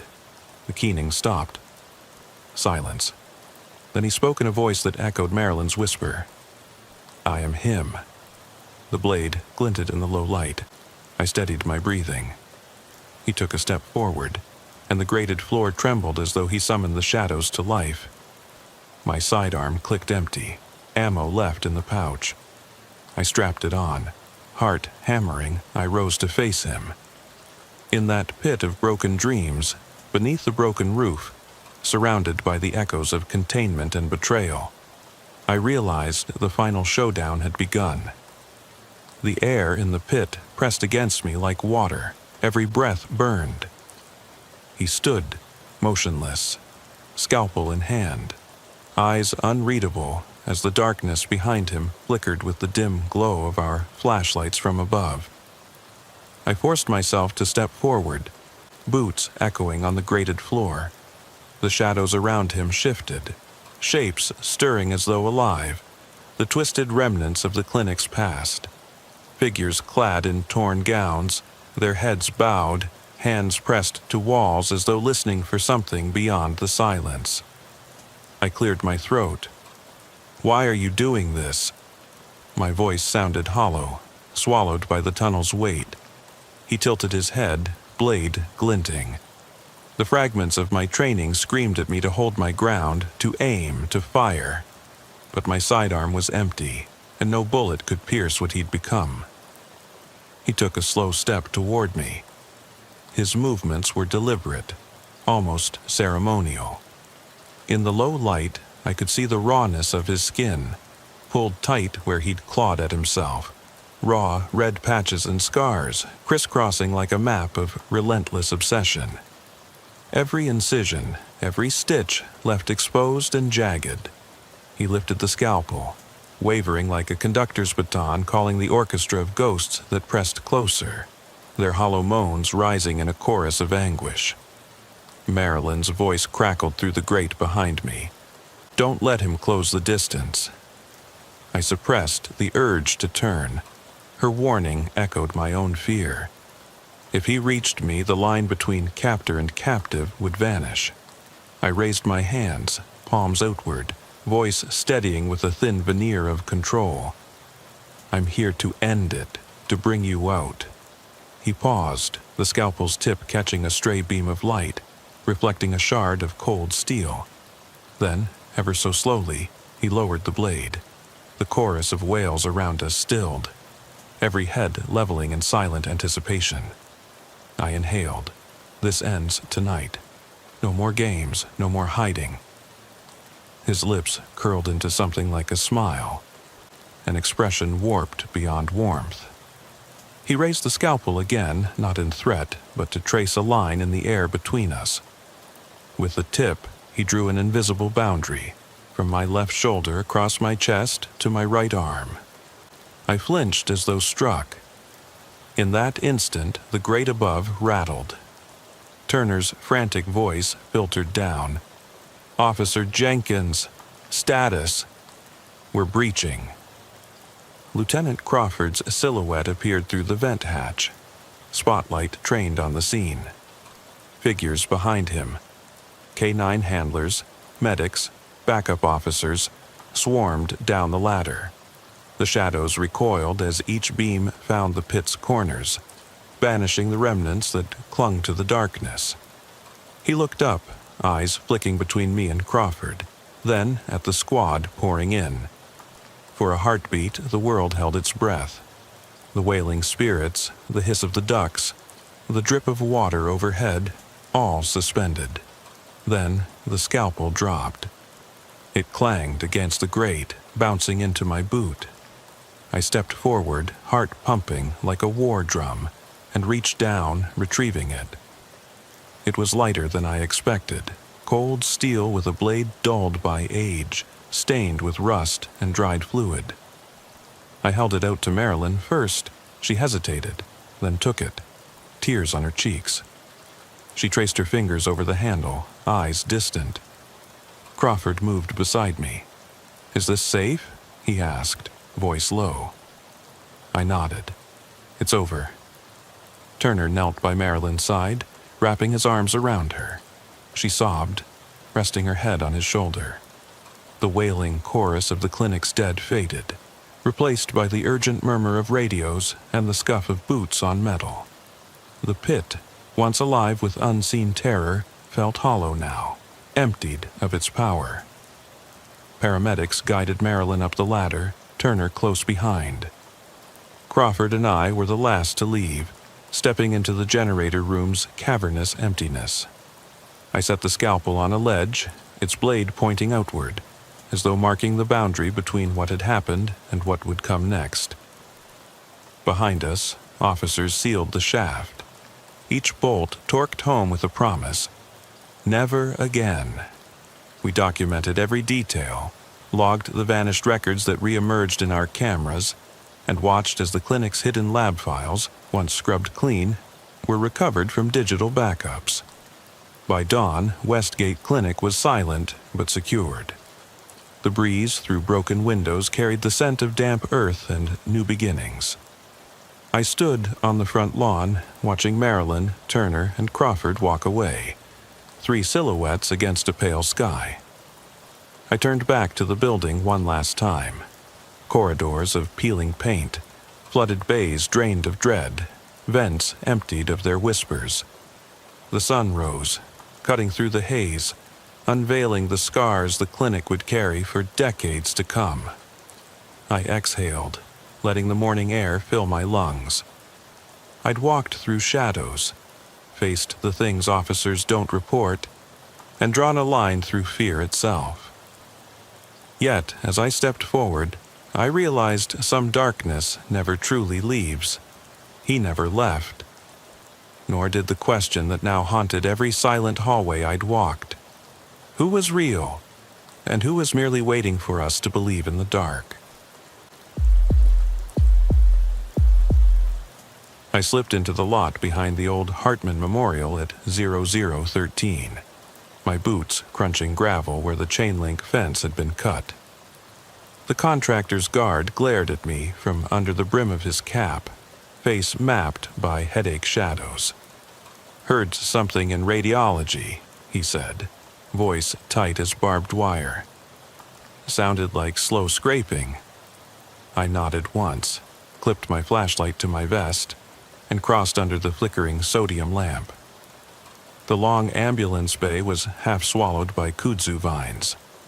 I followed footprints in the mud, one pair, size 9, dragging hesitantly between broken concrete slabs.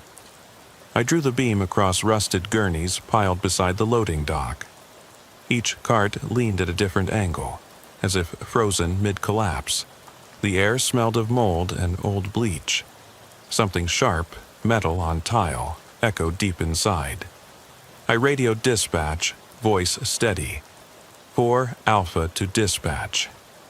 I'm inside the bay, no sign of forced entry. I'm proceeding to radiology corridor. Inside, the sliding glass door was propped ajar. I went through, gun low, light angled to catch movement. The lobby was empty, save for a reception desk half buried in ivy that had grown through cracks in the floor. Filing cabinets lay toppled, cabinet doors hanging like gaping mouths.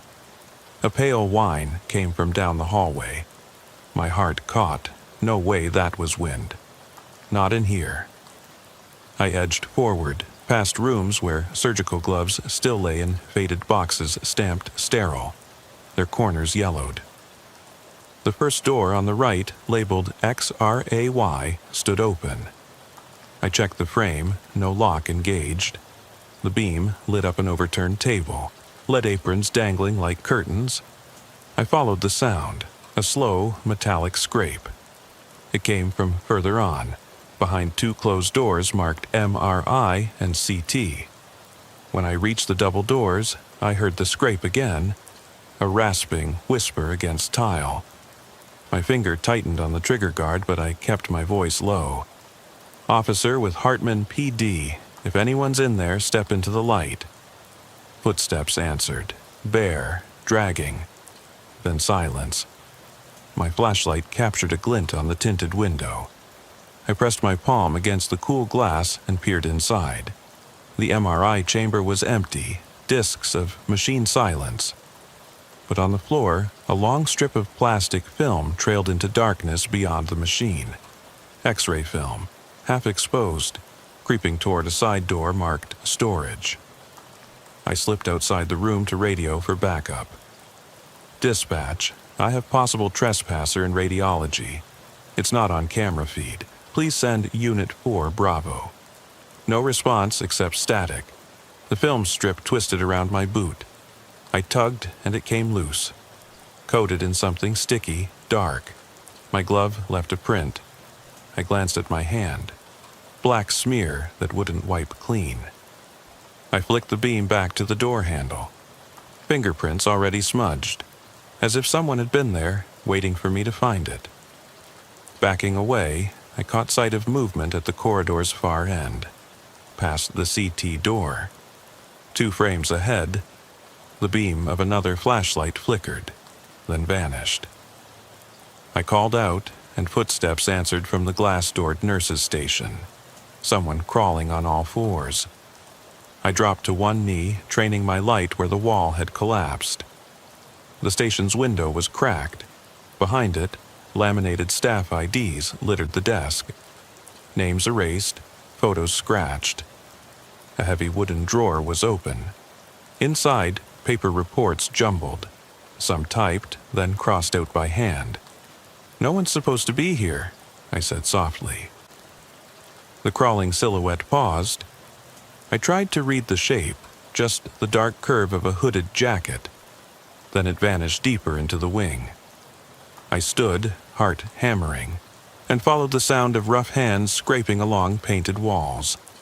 The hall lights above flickered. Long streaks of darkness baking each bulb. At the end, the hallway forked.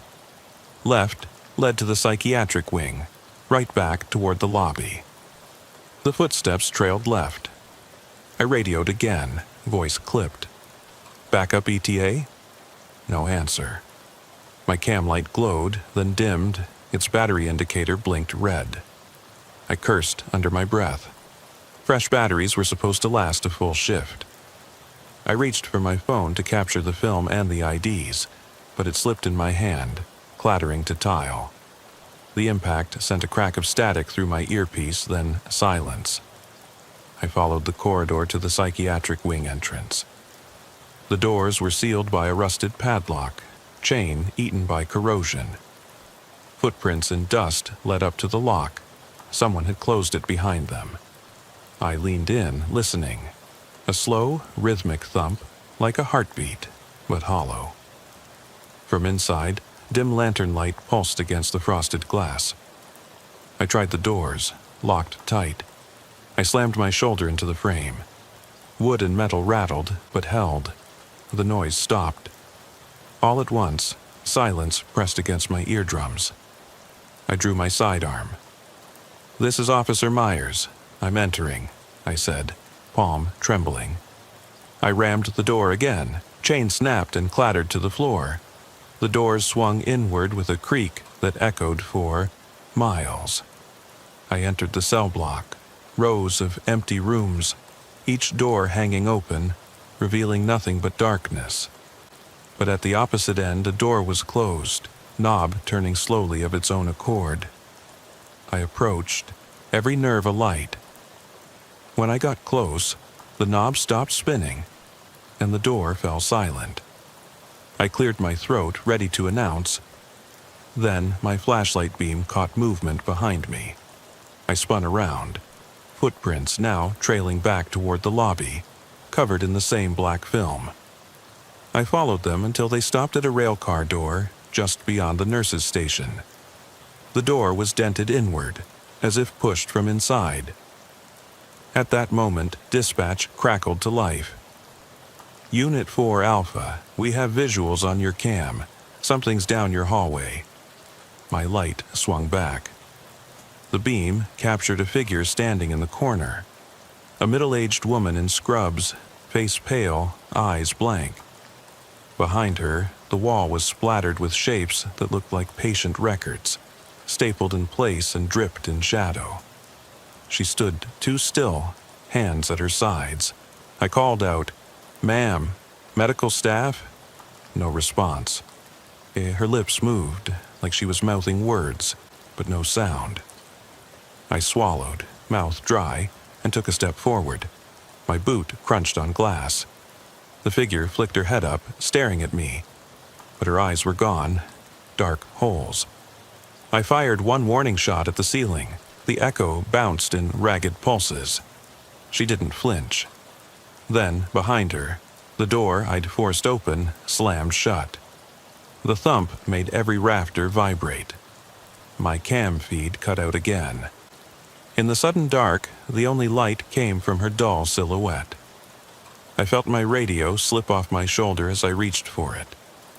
When I looked back, she was gone. Just empty hallway, walls strewn with soaked paper. I backed toward the door, pressed my shoulder against it. It gave. I spilled into the radiology lobby and slammed it shut behind me. The padlock dropped into my palm. My breath ragged, I heard the echo of labored breathing in the wing behind me, and the faint scrape of paper across tile. I locked the door, jammed a gurney against it, and radioed in. "I've secured the wing. No sign of injured person, possible trespasser or vagrant. I'm okay, but something's not right. I need a full sweep, hazmat and forensics." My words sounded hollow, even to me. I stepped into the ambulance bay, heart still pounding, and saw the guard's flashlight trained on the locked radiology doors. He said, "Sir, what happened in there?" I didn't answer. I just held up my gloved hand, black smear across the palm. The guard's eyes went wide.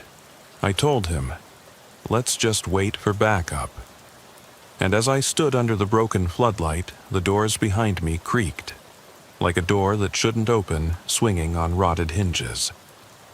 I didn't move from that spot for what felt like an eternity, just listening to the lock clicking shut and the soft scrape of that gurney sliding against the door in the radiology wing behind me. The guard's beam swept the ambulance bay, cutting across my hand, black smudge standing out against the white glove. He swallowed, scanning the bay twice before he whispered, "Backup's 2 minutes out. They'll radio when they arrive. You okay, sir?" I forced a nod, even though every muscle in my body yelled to run back and check on that door. Instead, I took a steadying breath and clamped the padlock around the handles, twisting it until it seated. The guard pressed a pane of his light against the chain-link fence where it had been cut. The gap was only a foot wide, but I saw muddy footprints leading out toward the road. Whoever, or whatever, had been here left through that breach. I turned and walked back into the lobby, boots echoing on cracked tile. The reception desk was draped in ivy, but the green leaves looked sickly under my flashlight, as if dying by slow degrees.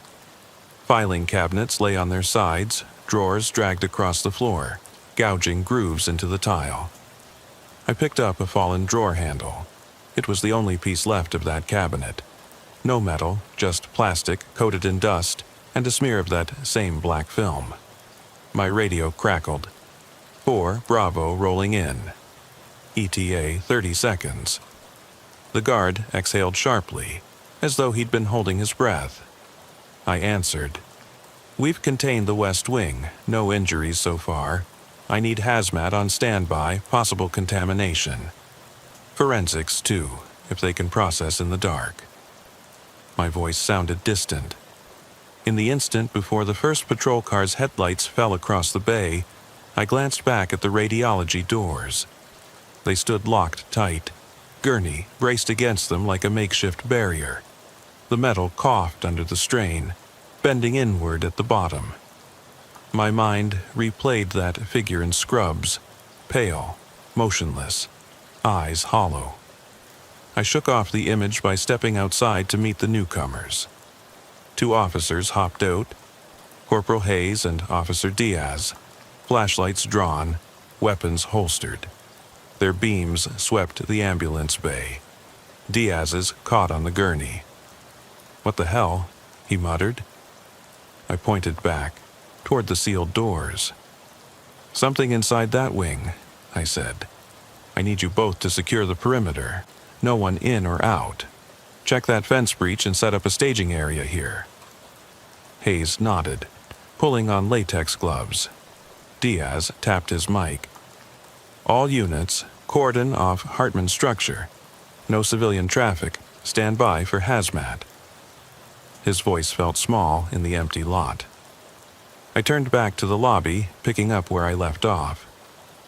The beam landed on the receptionist's desk, ivy weaving through computer cables. I crouched to examine the outlet strips. Each cable was severed at the plug, frayed wires fanned like exposed roots. No scorch marks, but the plastic smelled faintly of ozone. I snapped a photo with my phone. The file didn't save. I checked again, memory full, despite clearing it last week. My throat tightened. I pocketed the phone and straightened, shining light down the corridor to radiology. The locked doors gleamed, padlock glittering with rust. The gurney's wheels quivered, as if nudged by something on the other side. Footsteps echoed behind me. I spun to see Sergeant Bryce and 2 more officers hustling toward me. Bryce's face was set in concern, though he tried to mask it. "Myers, what's the situation?" he asked. I gave him a quick rundown. "Contractor guard hears scraping. Radiology sealed from inside. Figure in scrubs vanishing. Cam feed failure. Black film residue. Wiped files." Bryce's jaw clenched. "All right, you did good. Got everyone here fast. We'll get hazmat up first. Forensics next." He glanced at the breach in the fence. "I want perimeter swept. Hayes, Diaz, you're on that. Myers, Bryce, inside." He lifted his flashlight and led the way toward the radiology doors. We passed through the lobby into the bay, cutting our way around that patched-up gap in the chain link. The padlock and gurney were exactly where I'd left them, but now Bryce counted the wheels. A spare had tilted off one side. Unnerved, I ran my fingers along the bar, an impression pressed into the paint, as though something heavy leaned against it.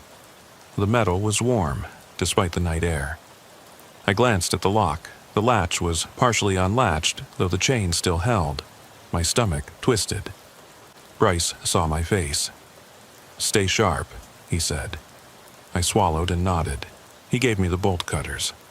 "On 3, he whispered. We squeezed the handles. The chain split with a muffled crack. Bryce yanked the doors inward, and we stepped into radiology. Immediately the smell hit me. A chemical tang, like fresh brewed bleach mixed with rust. My light beam caught the torn X-ray film strewn across the floor, dried into sticky, overlapping loops. The walls were streaked with handprints, smudged black lines climbing toward the ceiling. Bryce shone his light at the door to the MRI room, now wide open. Behind it, the chamber's silver drum lay empty, no footprints inside. A single glove lay on the rack. Bryce signaled for me to stay by the film. He went to inspect the glove. I watched as he nudged it with his flashlight, but it didn't move.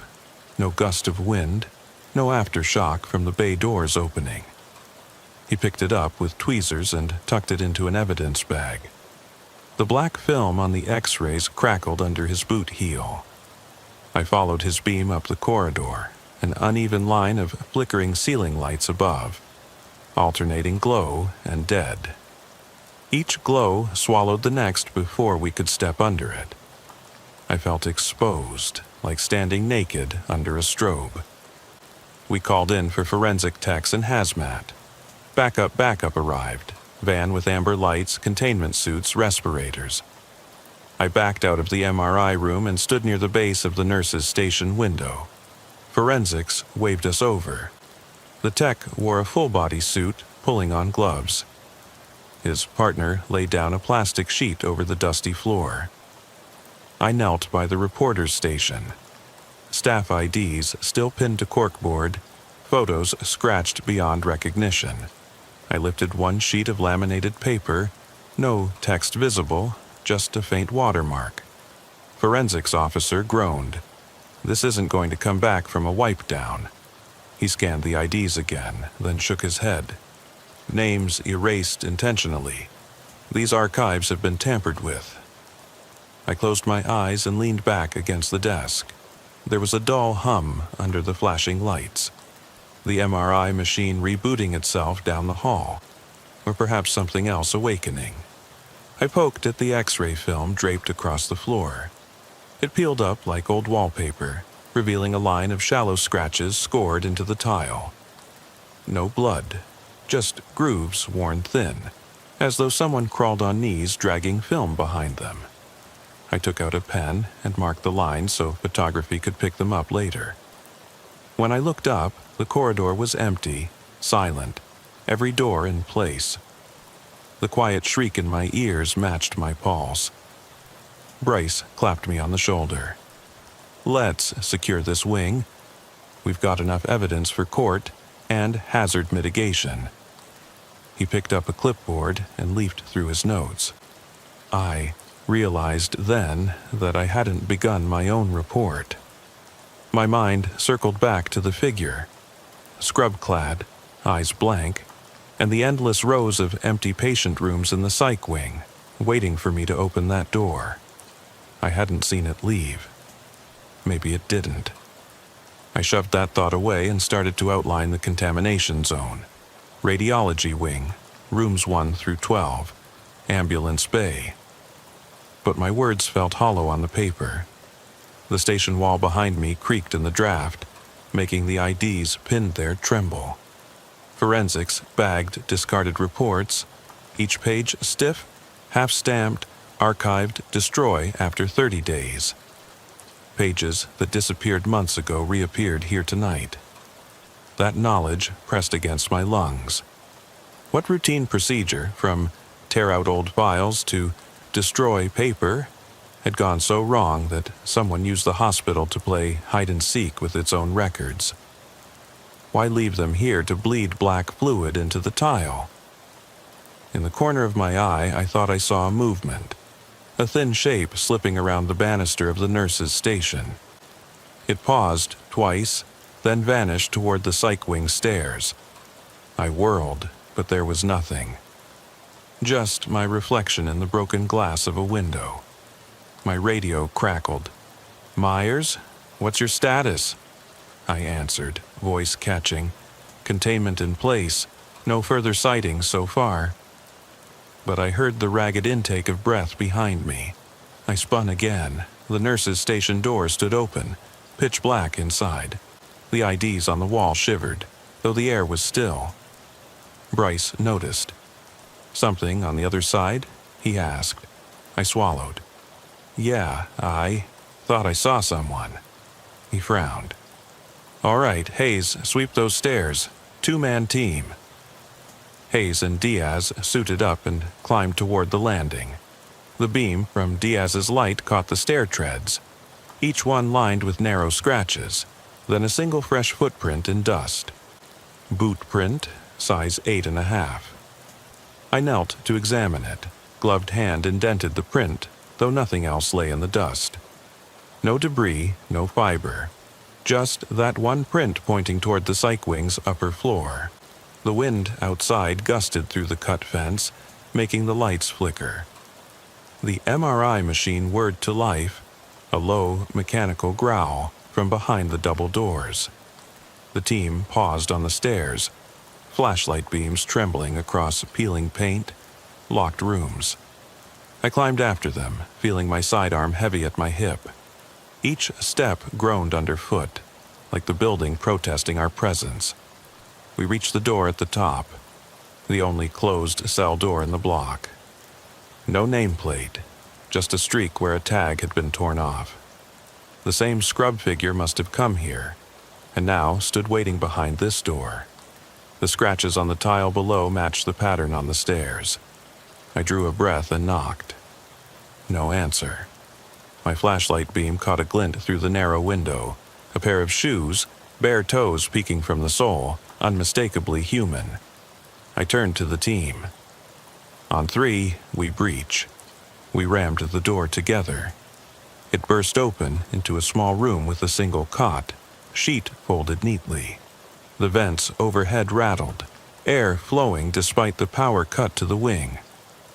My beam caught the cot, blue, scrubs-like fabric folded at the foot. Under it, a dark smear led toward the corner. The silhouette of a body was gone, but the pressure imprint and dust remained. Contour of legs, torso, arms splayed wide. I felt a hand on my shoulder. Bryce's voice, low. "No one here." I swallowed against a lump. "She was here," I said, pointing at the imprint. "She left just now." Bryce shone his light at the corner. Nothing, no footprints, no exit path, only that stillness as though the bed itself exhaled. I tapped my radio, voice hollow. "Unit 4 Alpha. No one found on upper floor." Print on stairs, imprint in cell. No suspect, possibly contaminated. Repeat, no suspect. The cry of a metal door slamming echoed below. We froze. Hayes shouted, "Back door! West exit!" We ran down the stairs, boots thundering. At the bottom, the ambulance bay doors were swinging open, cold air slicing in. Outside, the fence breach had 2 sets of fresh prints now, mine and one other's. They headed off into the lot, toward the road, and disappeared into weeds. The hospital's broken floodlight overhead sputtered, then died. Darkness swallowed us. I radioed, "All units. Suspect sighted leaving West Breach. Pursuit on foot." No response. The comms were dead. We spilled out into the yard, chest heaving. The guard was gone. The contractor's van lights were still on but empty. The fog rolling off the pavement smelled like stale antiseptic. We swept the fence line. Nothing. No glimmer of a jacket, no footprints leading away. Just the quiet hiss of grass against metal. I put my hand in my pocket. My phone still missing from the lobby. The only thing I had was my cam, dead, and the memory of that imprint in the psychiatric cell. I glanced at the hospital entrance. Radiology doors locked behind us, walls black as spilled ink. The night felt suddenly alive, breathing around the old building.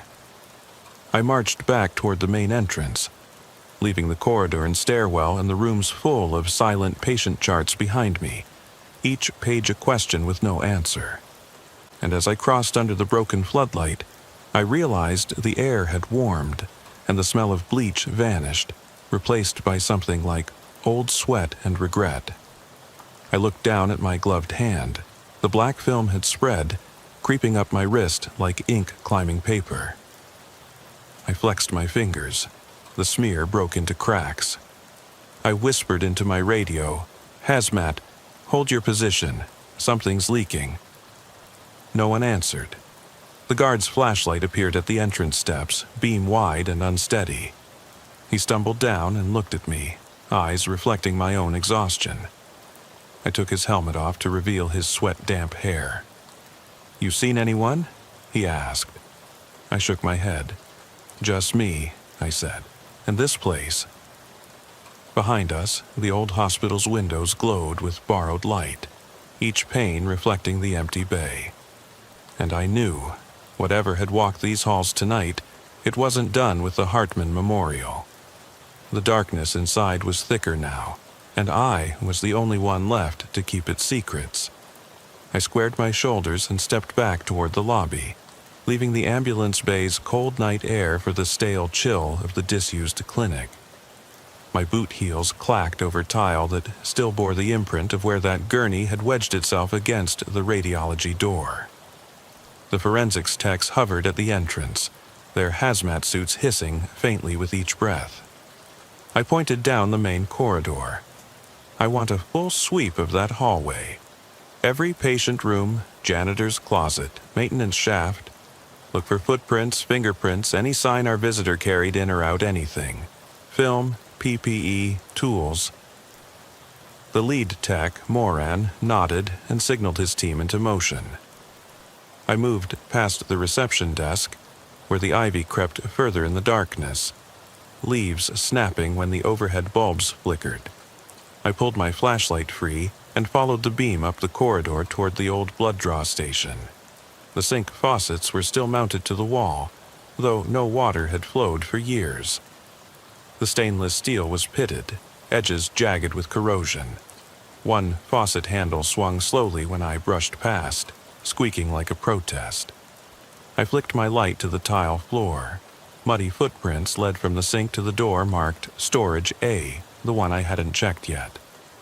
The prints were small, size 7 at best, and the mud was damp, unlike the rest of the bay's dry earth. Whoever left them must have tracked in soil from somewhere I hadn't seen. I crouched, took off my glove and pressed a fingertip into the sole.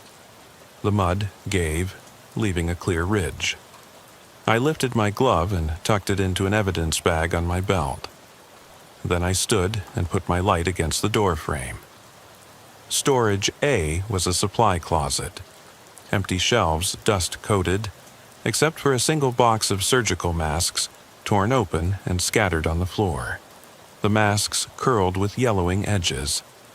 I snapped a photo of the box's label. Expiration dates from 1994. Behind it sat an overturned janitor's bucket, its handle bent. The mop head was missing. I panned upward to the ceiling vent above the door, its grill dislodged, ductwork yawning in darkness. Something scraped inside the vent. I froze. The sound was faint but clear, metallic claws dragging across duct metal. My throat tightened. I radioed Moran. "Vents and storage. A. Possible access point. Get me a ladder and camera." No response. Calm traffic busier now. Hazmat team sealed the lobby. Forensics fanned out. I holstered my weapon and pulled out my phone. Battery dead. I tossed it in frustration. This wing was eating electronics tonight. I kicked the bucket aside and swept the surgical masks into a pile. Beneath them lay a stained piece of paper. I picked it up with a gloved hand, a torn fragment of a patient chart, handwritten. The name scrawled was crossed out 3 times. Underneath, someone had penciled an alternate name. R.M. No date. No signature. The paper was damp and soft. I slid it into a plastic evidence sleeve. The moment I did, the overhead bulbs stuttered and died, plunging the hallway into a deep hush. My flashlight was the only light. I could see Moran's silhouette fumbling toward me, ladder in hand. He whispered, "What is it?" I showed him the vent and the chart. He exhaled through his respirator. "We'll get this vent open, thermal cam too, see if anyone's in there." I nodded. As he climbed, I noticed another wet footprint at the base of the ladder, same size 7. No matching print in the dust outside. This wing had only one entrance, the bay doors. The psych wing, MRI, CT, they were sealed or locked behind me. Moran triggered the thermal cam. The screen flickered to life, and a heat signature pulsed inside the shaft, faint but unmistakably human. My pulse spiked. "Get a capture," I said. He focused the cam. The image glowed a pale, orange streak about 4 feet inside the vent, length maybe 6 inches. Then it vanished. The cam feed went dark. Moran cursed and climbed down. "Align the ladder," he said. We swapped positions. I clambered up, pried at the grill with my flashlight. It popped free, falling into my arms. I shone the beam inside, black, empty metal, tight enough for someone to crawl, but no air movement now. I straddled the opening and leaned forward, voice low. If you're in there, you're violating 2913.02. That's felony trespass. Come out. Nothing. Only the faint drip of condensation somewhere down the line.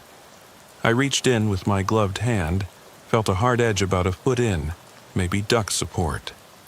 My fingers grazed a folded sheet of paper wedged in a bracket. I tugged it out. Another chart fragment, this one stamped confidential, discard, with a date. May 14th, 1998. I glanced at the date. It was before the hospital closed. Underneath was a handwritten note. She's still here. They can't know. My stomach clenched. I pressed my flashlight against the paper. The ink smeared in spots. No other marks. What did still here mean? I crumpled the paper into my evidence bag. Then I slipped my hand deeper and felt cool air at my wrist. Draft from somewhere ahead. I pressed my palm against the vent ceiling. It warmed under my glove. A heartbeat? Impossible. I struck the grill once, twice. No answer. Then a slow rustle, like cloth brushing metal, from deeper inside. I slid down the ladder and landed on my feet hard, drawing a sharp breath. Moran and I exchanged glances. Walls clear, he said. We'll need a maintenance team to pull the ductwork. I nodded. Mark it off. Behind us, the hallway was repopulated with forensic techs, their lights bobbing. I moved back toward the lobby to regroup with Bryce. My gloves left smears on the wall, like breadcrumbs leading back to that vent. I cursed softly and wiped them on a rag lying on a shelf.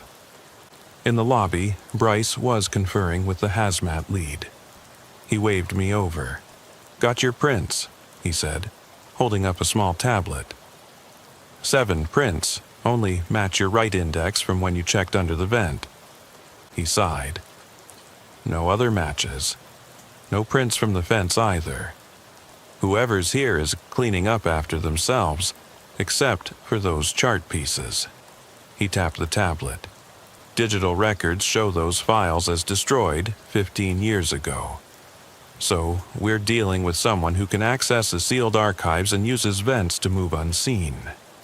I rubbed my temples. My head felt tight as a vice. Or someone who used to work here, I said. Has knowledge of the building's architecture? Bryce nodded. I'll update dispatch, tell them suspect's likely former staff, maybe a disgruntled ex-employee or caretaker. We'll query HR archives. I swallowed. And we'll watch the vents, I added. Before he could answer, the hazmat lead called us back. Containment breach, radiation detector just tripped in CT room. I exchanged a look with Bryce. The CT suite had lead shielding. No one had run that machine in decades. We hurried back down the radial vestibule toward CT. The doors were sealed, but the hazmat team had pried them open. Inside, the room smelled of ozone and warmth. The CT gantry was humming, lights blinking as if on standby. My radio speakers crackled. Officer Myers, CT radiation levels spiking at 3.2 millisieverts per hour. Evacuate immediately. I slammed the door shut as the hazmat, suit-wearing techs retreated. The speckled pattern of CT tube housing glowed under the beam. There was no power source. Cables were cut at the panel. And yet the gantry spun slowly, as if someone set it to auto-run. I pressed my ear against the door. Faint hum, a mechanical heartbeat. I radioed, CT suite, power anomaly, recommend immediate decommissioning. The radio sputtered back, copy, technician en route. I backed out into the corridor and caught Bryce's eye. He nodded, then noticed my glove. The black film had spread further, streaking my fingers like claw marks. He frowned. You all right? I wiped at it half-heartedly. It smeared but wouldn't disappear. "I've been touching vents," I said. "Something's leaching." Bryce's face paled. "Get that decon line." He motioned to hazmat. I exhaled and turned away. As I walked back to the lobby, I heard the CT suite's hum trail down the hallway behind me, growing fainter.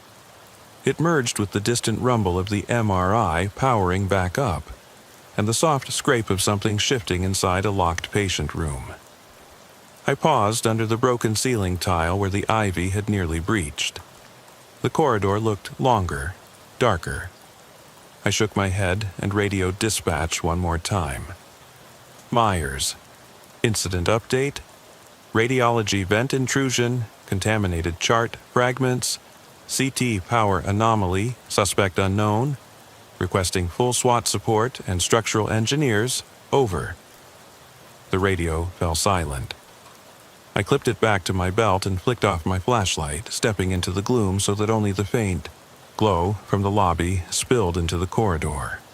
My breath echoed.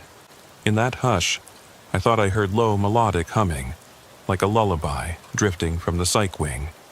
I froze. The wings had become a maze tonight. Vents, ducts, shafts, hidden crawl spaces, and somewhere deep inside, someone, or something, was still pacing, watching, waiting for the walls to close in. I exhaled, squared my shoulders, and advanced toward the psych doors. The humming grew louder, a fractured melody that wound through the ceiling panels. My boots were soft on the tile now, every footstep measured. I crossed the threshold of the sealed doors and flicked on my light. Silence. Only the hum remained. I followed it into the cell block, past empty rooms. Then, at the far end, a single cell door stood latched, humming louder than the rest. I raised my light. The nameplate was gone, scratched off. The latch rattled on its own, beckoning. My radio buzzed to life, distorted, urgent. "Myers, you copy?"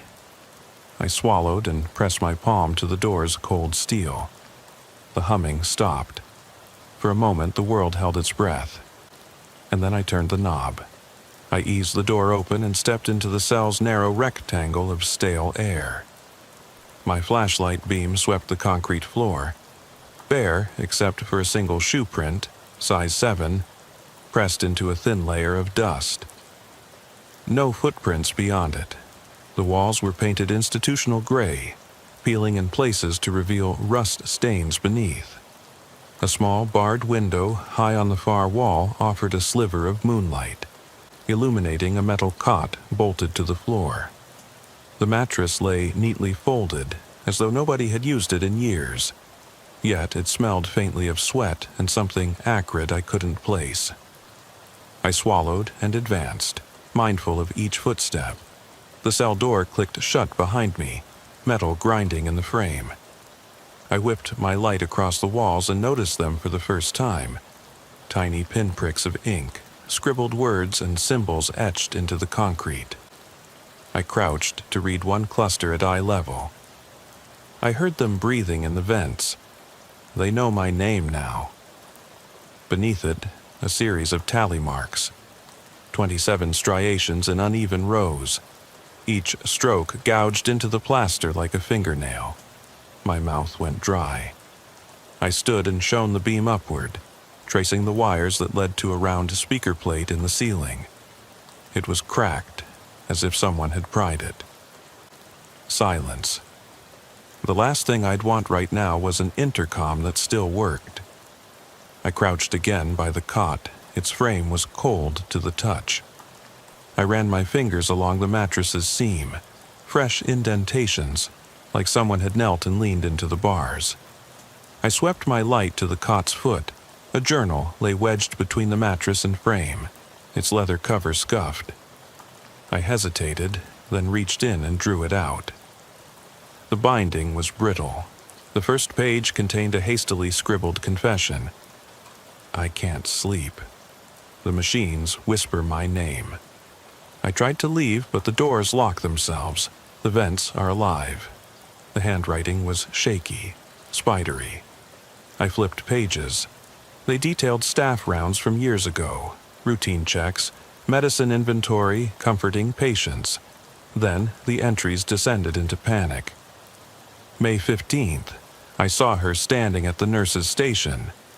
No uniform, just skin stretched too tight. May 16th, Hammond didn't come back. They said homicidal. I said they were wrong. May 17, the light in the CT room pulsed at night. I swear I heard him calling. May 18, I can't leave. The doors are locked. The intercom cracks. They're summoning me. My pulse throbbed in my throat. I heard the faintest rustle, a soft drag of fabric against tile, coming from the corridor outside the cell. I spun, beam slicing the darkness through the bars. Nothing. Just the long hallway disappearing into shadow. I opened the journal to the last entry, where the pages smeared and the ink ran. They know. I'm next. I slammed the book shut, heart hammering. My radio hissed to life in my pocket. Myers? Status? It was Bryce, voice clipped.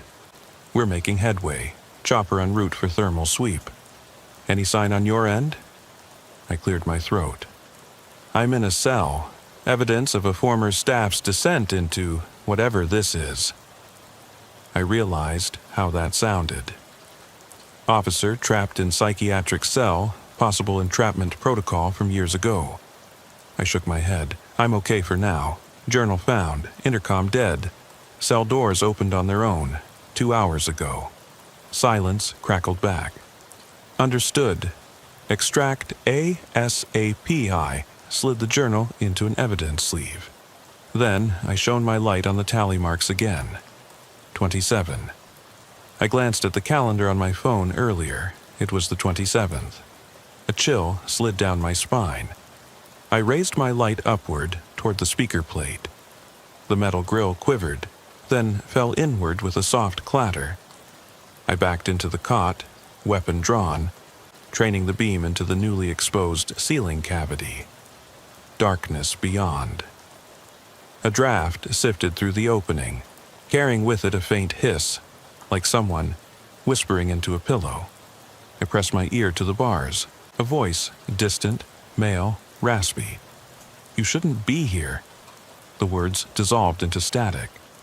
I snapped back, breathing hard. My radio crackled urgently. Myers, evacuation in 2 minutes, hazmat orders. I answered. Copy that. I'll meet you in the lobby. I holstered my weapon, reached through the bars, and turned the latch. It yielded with a smooth click, unlocked, just like that. I hadn't touched it. My hand shook as I opened the door and stepped into the corridor.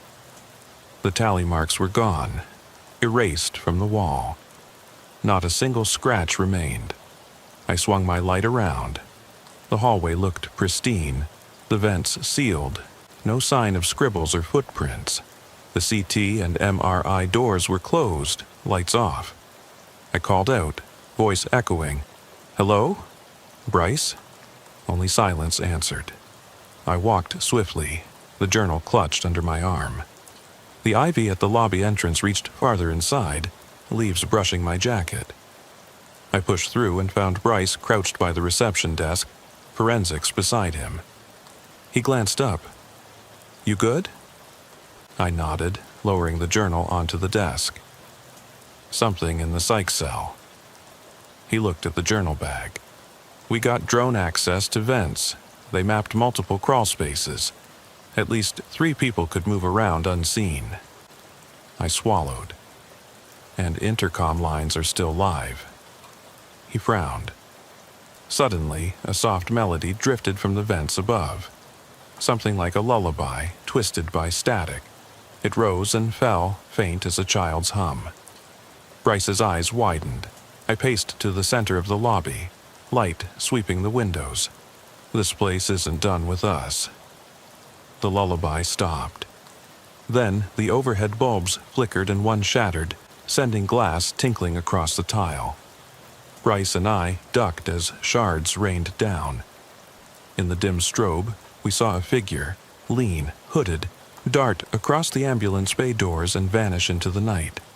Bryce cursed. There, he went through the breach. I hit my radio.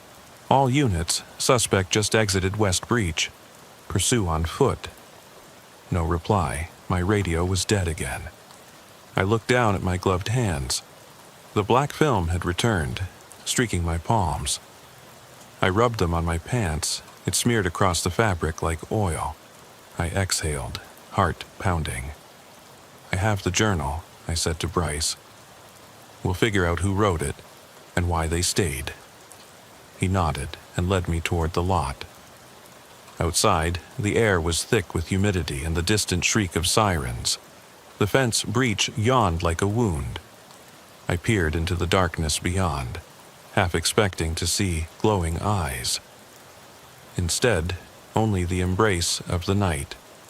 I slipped the journal into my pocket and stepped out through the breach, closing the chain link behind me. The hospital loomed, windows dark, sentinel in the fog. I looked back once, hand on the fence. Somewhere inside, the walls still whispered. I knew I'd return, because someone needed to hear the rest of the story. But tonight I left with questions, unanswered, unresolved, and one final lingering thought. Who else answered that lullaby?